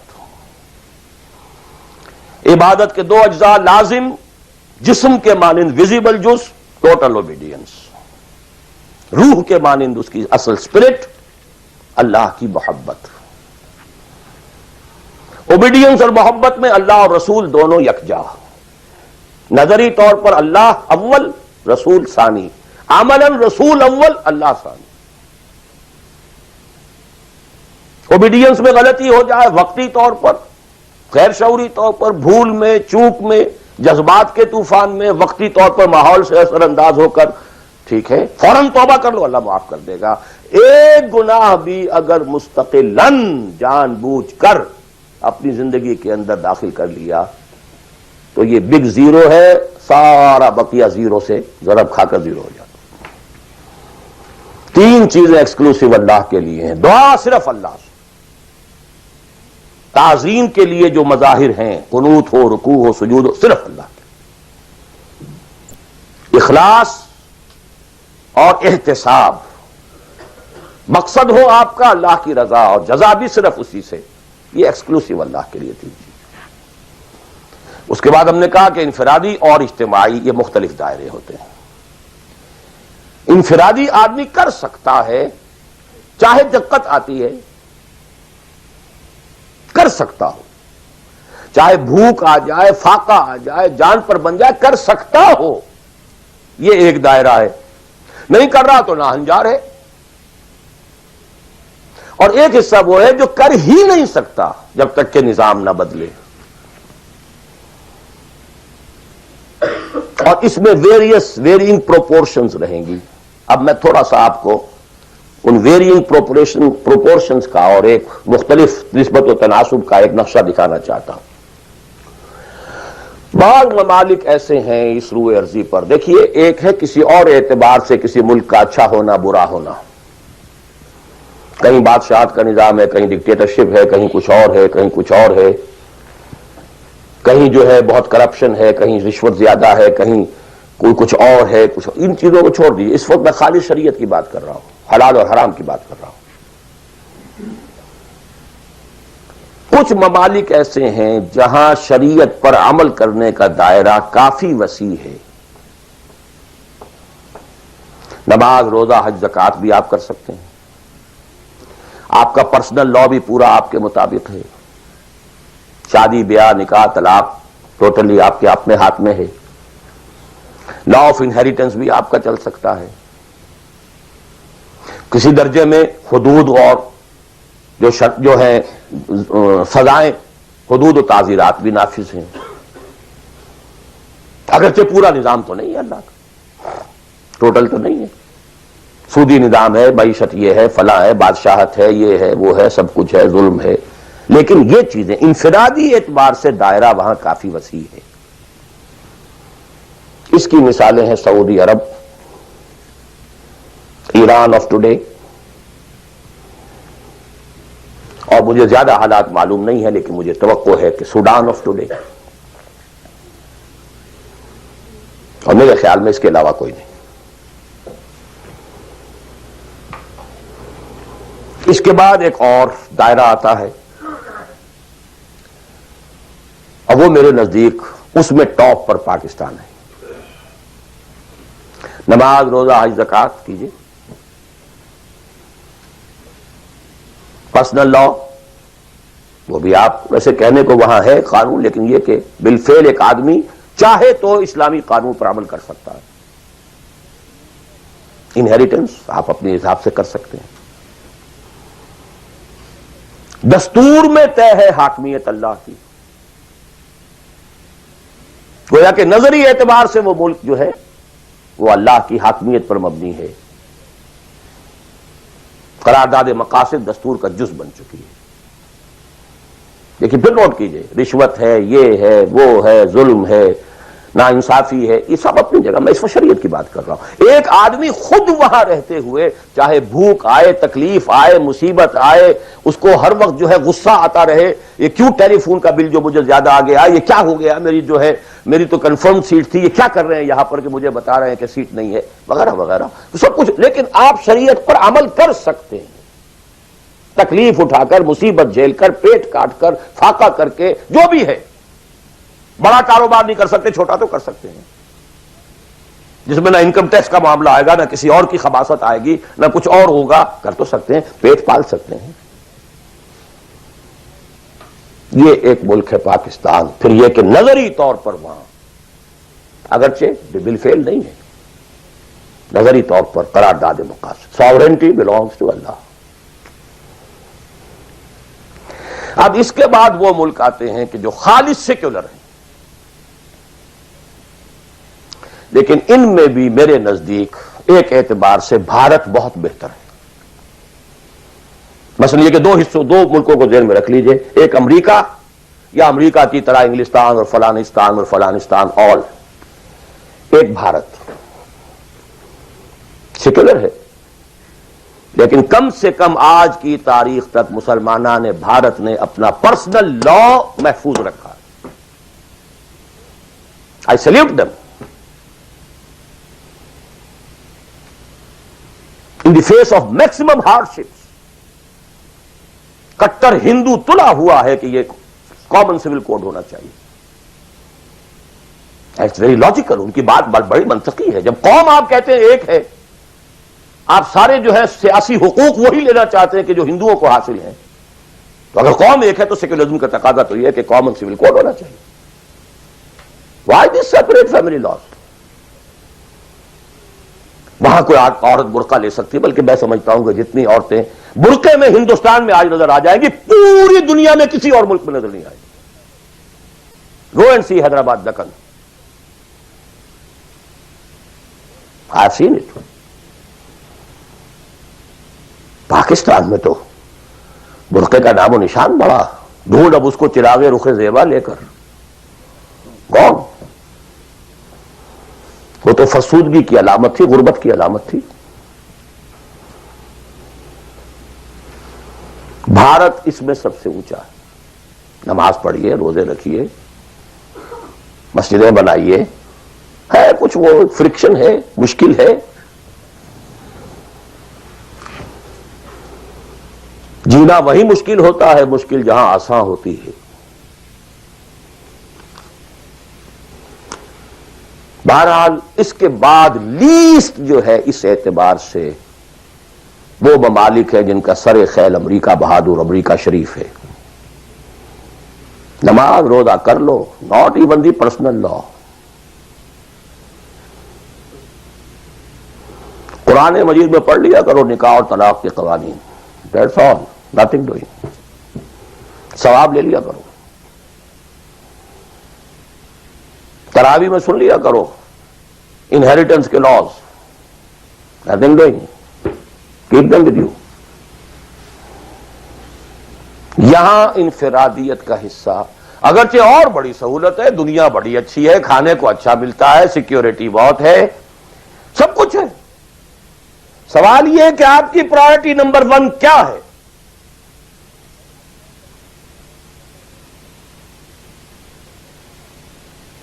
تو بائی چوائس اگر کسی کا مسئلہ ہے تو میرے نزدیک وہ بڑا مخدوش ہے. ایک شخص پیدا ہی یہاں ہوا ہے، وہ بات اور ہے بالکل. وہ تو ایسے ہی جیسے حضور مکے میں پیدا ہوئے، کفر ہی کفر تھا. اسٹرگل کرے، کوشش کرے، جد و جہد کرے، اسی جد و جہد میں جان دے دے، you are successful. But by choice جہاں زیادہ دین کا حصہ ہے اس کو چھوڑ کر جہاں کم حصہ ہے وہاں آنا، اور کس لیے آنا؟ For better life, for better living, for better earning, for more comforts, more enjoyments. اب میں کوئی لفظ استعمال نہیں کرنا چاہتا آگے. It's for everybody to decide himself. یہ گریڈیشن ضرور ذہن میں رکھیں. پاکستان میں بہت گند ہے، بہت خرابی ہے، رشوت ہے، جھوٹ ہے، لیگ پولنگ ہے، بیک بائٹنگ ہے، یہ ہے وہ ہے، سود تو وہاں بھی ہے، یہ تو وہاں بھی. ٹھیک ہے، ایبسلیوٹلی کریکٹ. وہاں بھی معیشت سود کی ہے. معیشت تو ساری سود کی سعودی عرب کے بھی ہے. سارے دینی ادارے چلتے ہیں وہاں پہ سود کے پیسوں پر. یہ ڈاکٹر غلام مرتضیٰ ملک صاحب نے مجھے بتایا، جو ٹی وی وغیرہ پہ کافی آتے ہیں، کہ ایک مرتبہ ان کی سیلری تھی، سعودی عرب میں وہ کام کرتے تھے، اس میں ہاؤس رینٹ کئی مہینے جو ہے وہ کسی غلطی کی وجہ سے وہ شامل نہیں کیا گیا، تو انہوں نے ایک ایریئرز کا بل بنایا. اب وہ بل گیا، اب وہ کئی مہینے ہو گئے، جا کے پوچھتے تھے تو جواب یہ دیتا تھا ما جعل قسط نہیں آئی ابھی. اب وہ کئی مہینے سننے کے بعد کہا واٹ از دس قسط؟ پتہ نہیں آپ کو شیخ؟ نہیں. اتنا روپیہ امریکن بینکس میں رکھا گیا ہے اس ادارے کے نام سے جس کے سود سے آپ کی تنخواہیں ملتی ہیں، وہ سود کی قسط آئی نہیں. جیسے دن سعودی عربیہ. آخر سارا پیٹرن تو وہی ہے نا. سیکھا تو یہیں سے ہے جو کچھ سیکھا ہے. فاؤنڈیشنز بنتی ہیں، جو انڈومنٹس ہوتے ہیں، اسی سے ادارے چلتے ہیں. آخر اور کہاں سے ہیں؟ معلم کل تو یہی ہے نا. یہ صورتحال. لیکن پھر بھی گریڈز کا فرق جو میں نے آپ کو کہا، وہاں ایک شخص جتنے حصے پر زندگی میں دین پر عمل کر سکے گا، کہیں اور اتنے حصے پر بھی نہیں کر سکتا. اس اعتبار سے فرق اور ہے. عبادت کے اس کانسیپٹ کو سامنے رکھیے، انفرادی، اجتماعی، ویئرنگ ڈگریز. اب ظاہر بات ہے، آخری پوائنٹ ہے میرا یہ، جتنی حالت خراب ہے اتنی ہی شدید محنت درکار ہوگی اور اتنا ہی زیادہ ثواب ملے گا.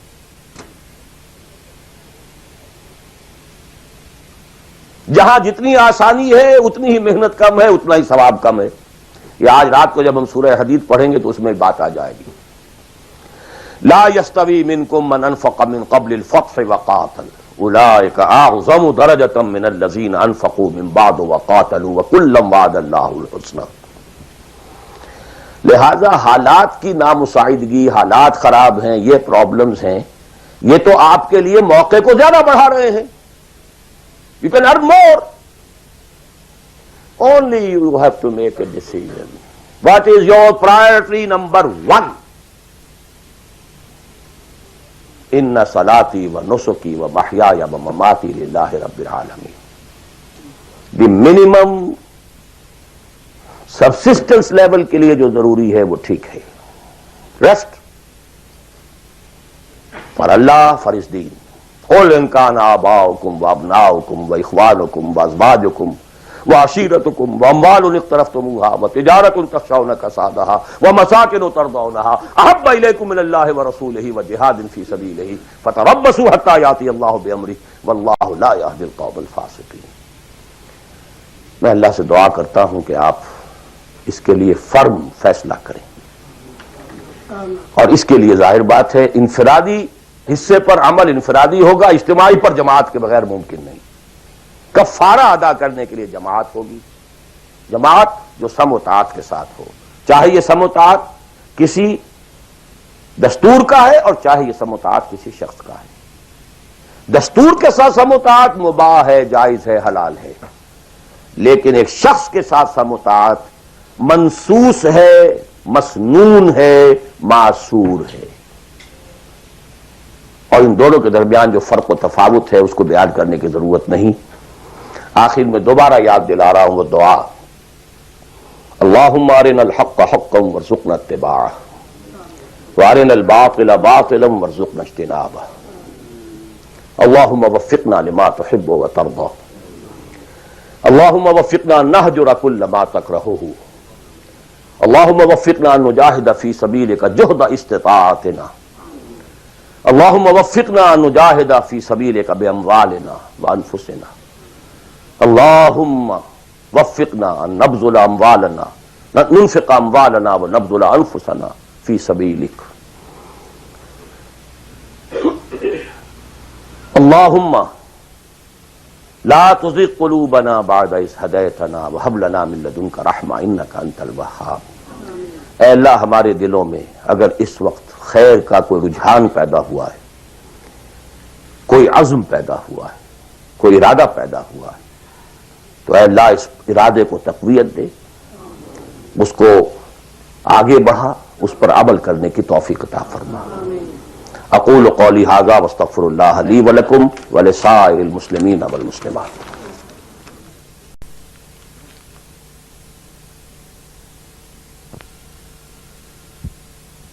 ڈائریکٹ ایک شے فی نفس ہی حرام ہے، نجس ہے. ایک شخص کھا تو رہا ہے بکری کا گوشت، بکری بھی اس نے خود خریدی، خود ذبح کیا، صحیح تکبیر پڑھی، سب کچھ کیا،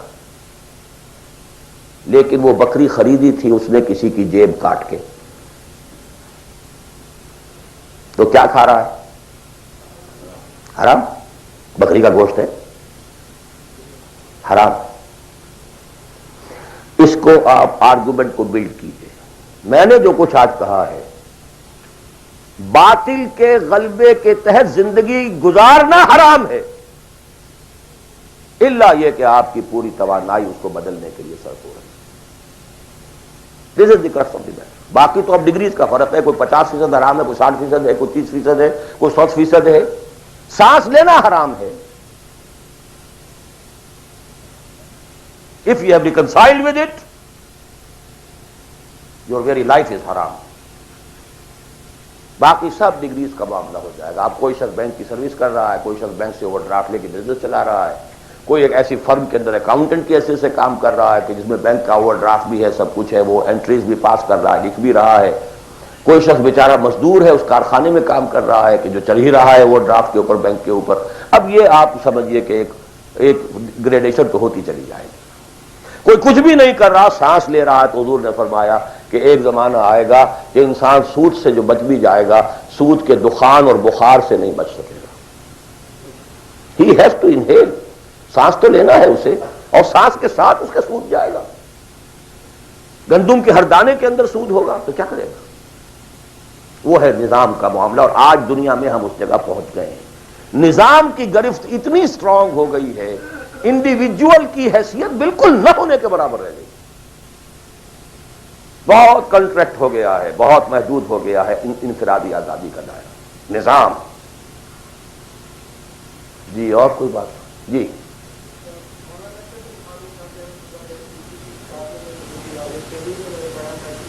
مقصود بالذات جو ہے بنیادی ارکان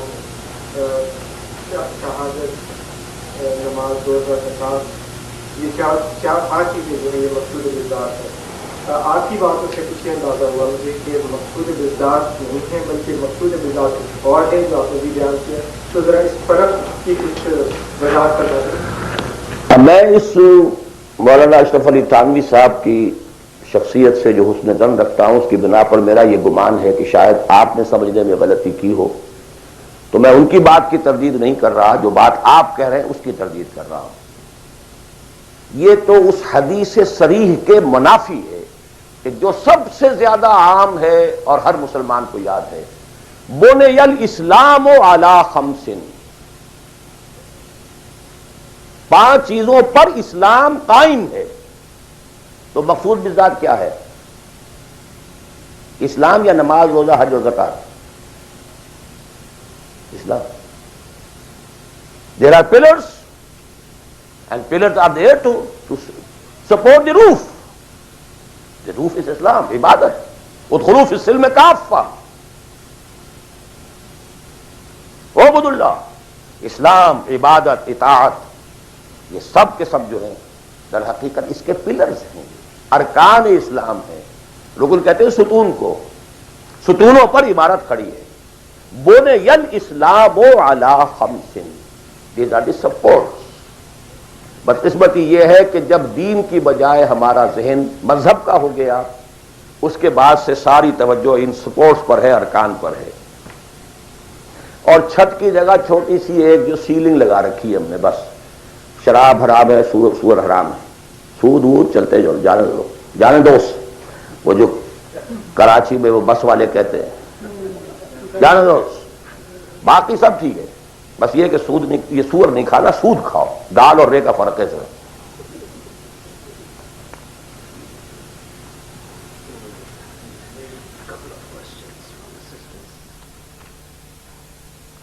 تقریر تو میں نے اردو میں کی تھی، سوال انگریزی شریف میں آ رہے ہیں.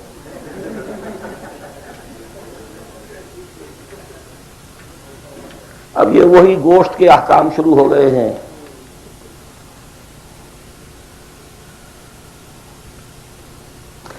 میں یہ سوالات آج نہیں لینا چاہتا.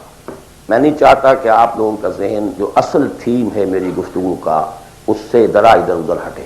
جی آپ کی بہت سی تقریروں میں پہلے بھی میں نے سنا ہے کہ آپ نے پرفیکٹ کیا ہے کہ یہاں کی بجائے آپ پاکستان میں جو اسلامی نظام کو برپا کرنے کے لیے پرفیکٹ کرتے ہیں. لیکن بہت سے علماء کے دوسرے جو جن میں مولانا یوسف اسلائی صاحب بھی اور دوسرے بھی ہیں، وہ اس چیز کو کہتے ہیں کہ جو لوگ یہاں آگے ہیں یہ اللہ تعالیٰ کا ایک پروگرام تھا جس کے تحت اس نے ان کو یہاں پہنچایا ہے، اور ان کا یہ کام ہے کہ یہاں اس کام کو جتنا بھی ہو سکتا ہے آگے لے کے جائیں چلیں. اور جو لوگ چلے ہیں اس میں الحمدللہ بہت زیادہ صلاح کی جو ہے کام سے آگے بڑھے ہیں، غیر مصنوع ہوئے. اس کے متعلق آپ کی کیا خیال ہے؟ یہ سوال ریکارڈ ہو گیا ہوگا یا نہیں ہوا ہوگا؟ تو چلیے جواب سے سمجھ میں آ جائے گا کہ سوال کیا ہے. دیکھیے میں نے ایک بات عرض کی تھی، جو شخص کہیں پیدا ہوا ہے اس کے اوپر پہلی ذمہ داری اسی جگہ کی ہے. اسی جگہ کی زبان کو وہ صحیح سمجھتا ہے، صحیح بولتا ہے، اسی زبان میں وہ صحیح کمیونیکیٹ کر سکتا ہے. یہ ہے شریعت کا مستقل اصول. اب اگر کوئی یہاں پیدا ہوا ہے، چاہے اس کے والدین آ گئے تھے یہاں پر لیکن وہ تو پیدا یہیں ہوا ہے، اس کے اور جو یہاں کے نیٹو امریکنز ہیں، ویدر بلیک اور وائٹ، کوئی فرق نہیں میرے نزدیک. آنا نہ آنے کا فیصلہ جو بھی تھا وہ ان کا نہیں ہے، وہ ان کے والدین کا تھا. اور جہاں وہ ہے وہیں انہیں کام کرنا، یہی کام کرنا ہے. طے یہاں پر بھی ہو جائے گا کہ یہاں پر بھی وہی ریشو پروپورشن وہی ہو، پرائرٹیز وہی ہو. یہ فیصلہ اب ہر شخص خود کر سکتا ہے کہ میرے ہاں واقعتاً ریشو پروپورشن کیا ہے. بل الانسان علی نفسہ بصیرہ ولو القی معاذیرہ. آپ میری زبان بند کر سکتے ہیں اپنے جوابات کے ذریعے سے، آپ کا دل بتا دے گا کہ آپ کی ریشو پروپورشن اس وقت کیا ہے. اگر ریشو پروپورشن درست ہے تو یہاں پر بھی اور کسی اور جگہ پر بھی بالکل برابر ہے، کوئی فرق نہیں، ایبسولوٹلی ڈو. البتہ ایک اور چیز یہ ہے کہ کہاں آپ دیکھتے ہیں کہ فرض کیجئے کسی شخص کی ریشو پروپورشن ٹھیک ہو گئی کہ مجھے جینا ہے مرنا ہے اسلام کے لیے، فیزیبلٹی رپورٹ دیکھتا ہے کہ میرے پاس جو ٹائم ہے، میرے پاس جو وقت ہے، میرے پاس جو صلاحیت ہے، اس کا بہترین میکسیمم آؤٹ پٹ کہاں ہو سکتا ہے، یہ ایک بالکل دوسری بات. For people belonging to Pakistan the maximum benefit can be in Pakistan, not here. یہ بالکل دوسری بات ہے. آپ کے بھائی بند وہاں، آپ کے بیک گراؤنڈ کو جاننے والے وہاں، آپ کی اخلاقی جو ہے ذمہ داری وہاں کی، وہاں کی آپ کی پیدائش ہے، وہاں کی آپ کی بنیادی تعلیم تھی، یہ اپنی جگہ پر ہے. اور دوسرے یہ کہ جو بھی ہمیں اطلاعات ملی ہیں حضور صلی اللہ علیہ وسلم سے، اس سے یہی نظر آتا ہے کہ اسی ریجن میں اسلام کا بول بالا ہوگا. لیکن ظاہر بات ہے یہ میں امریکن سے نہیں کہہ رہا ہوں، میں عربوں سے نہیں کہہ رہا ہوں، جو بلیک امریکنز ہو یا وائٹ امریکن ان سے نہیں کہہ رہا ہوں. تو یہاں کے کام کریں، کیا پتا اللہ تعالیٰ اس سرزمین کو پسند کر لیں. بہرحال جو یہاں آ گئے کسی وجہ سے آئے، اب اس کو بھی چھوڑ دیجئے، وہ ماضی کا ہے. ان کے لیے یا تو اگر تو طے کر لیں کہ اب حقیقت میں چاہے فاقہ آئے چاہے کچھ ہو ہمیں کام یہ کرنا ہے، تو پھر تو میں پاکستانیوں کے لیے تو پریفر کرتا ہوں، اسپیشلی دی فرسٹ جنریشن، وہ اپنی اگلی جنریشن یہاں سے بلوا دیں کام اور آئیں واپس. ان کے بھانجے بھتیجے اور بھائی اور سالے اور بہنوئی سارے وہاں رہتے ہیں، بہت سو کے ماں باپ بھی وہاں پر ہیں. And we have much at stake over there. The only country in the whole of the world which was founded in the name of Islam. Maulana Abul Kalam آزاد تک کا کہنا یہ، حالانکہ وہ پاکستان کے بہت مخالف تھے، لیکن پاکستان بننے کے بعد انہوں نے کہا اب پاکستان کے ساتھ اسلام کی عزت وابستہ ہے. تکبیر، اللہ اکبر، تکبیر، اللہ اکبر. یہ ہے. اسی طرح مولانا مدنی رحمۃ اللہ علیہ نے فرمایا، حالانکہ پاکستان کے شدید مخالف تھے، ڈابھیل تشریف لائے ہوئے تھے وہ، وہاں کسی نے چھیڑ دیا انہیں، پارٹیشن کے کچھ عرصے کے بعد کی بات ہے. پاکستان کے بارے میں کیا خیال ہے، وہ سمجھ گئے کہ یہ کیا چاہتا ہے مجھ سے. انہوں نے کہا کہ بھائی مسجد کے تعمیر ہونے سے پہلے اختلاف ہو سکتا ہے کہ یہ جگہ صحیح ہے یا نہیں ہے، کیا سائز ہونا چاہیے، کیا بننا چاہیے. مسجد بننے کے بعد مسجد مسجد ہے، اس کی حفاظت ہر صاحب ایمان کا فرض ہے. ہمیں اختلاف تھا، پہلے تھا، یہ مولانا مدنی کہتے ہیں. اور یہ مولانا محمد مالک کاندھلوی، وہ بھی اب فوت ہو چکے، انہوں نے ہماری قرآن کانفرنس کے اندر یہ جب قول سنایا، میں چیخ پڑا، میں نے کہا مولانا کہاں آپ یہ چیزیں چھپا کر بیٹھے ہوئے ہیں. پاکستانی تو سب کے سب آج بھی گالیاں دیتے ہیں مولانا مدنی کو. آپ نے بتایا نہیں یہاں پر کہ مولانا مدنی کا تو یہ موقف تھا پاکستان بننے کے بعد. پہلے اختلاف تھا، ٹھیک ہے. بہرحال جہاں تک میرا معاملہ ہے، سمجھ لیجئے کہ میں اصولی اعتبار سے دنیا میں کہیں بھی یہ کام کوئی بھی ہو کرے، ٹھیک ہے، لیکن یہ کہ پرائرٹیز یہ ہو، اس کی شکل یہ ہو. یہ انگلی کٹا کے شہیدوں میں نام نہ لکھوایا جا رہا، صرف تھوڑی سی کلچرل ایکٹیویٹی اور کچھ کمیونٹی ورک اور کچھ یہ اور کچھ وہ، کچھ سوشلائزیشن، دس از دعویٰ. خدا کے لیے اس دھوکے سے اپنے آپ کو نکال لیں، کریں اس ریشو پروپورشن کے ساتھ تو جہاں بھی چاہے کریں. لیکن یہ ہے کہ میرا اپنا ایک اندازہ ہے، اور وہ یہ ہے کہ چاہے اس کا امکان ہے کہ ہمیں سخت قسم کی کوئی بیٹنگ جو ہے ہندوؤں کے ہاتھوں اور پاکستان اور انڈیا کے ہاتھوں ہو، لیکن پھر بھی بالآخر اسلام کا بول بالا اسی خطہ زمین سے ہوگا. اقول قول ھذا واستغفر اللہ لی ولکم ولسائر المسلمین والمسلمات.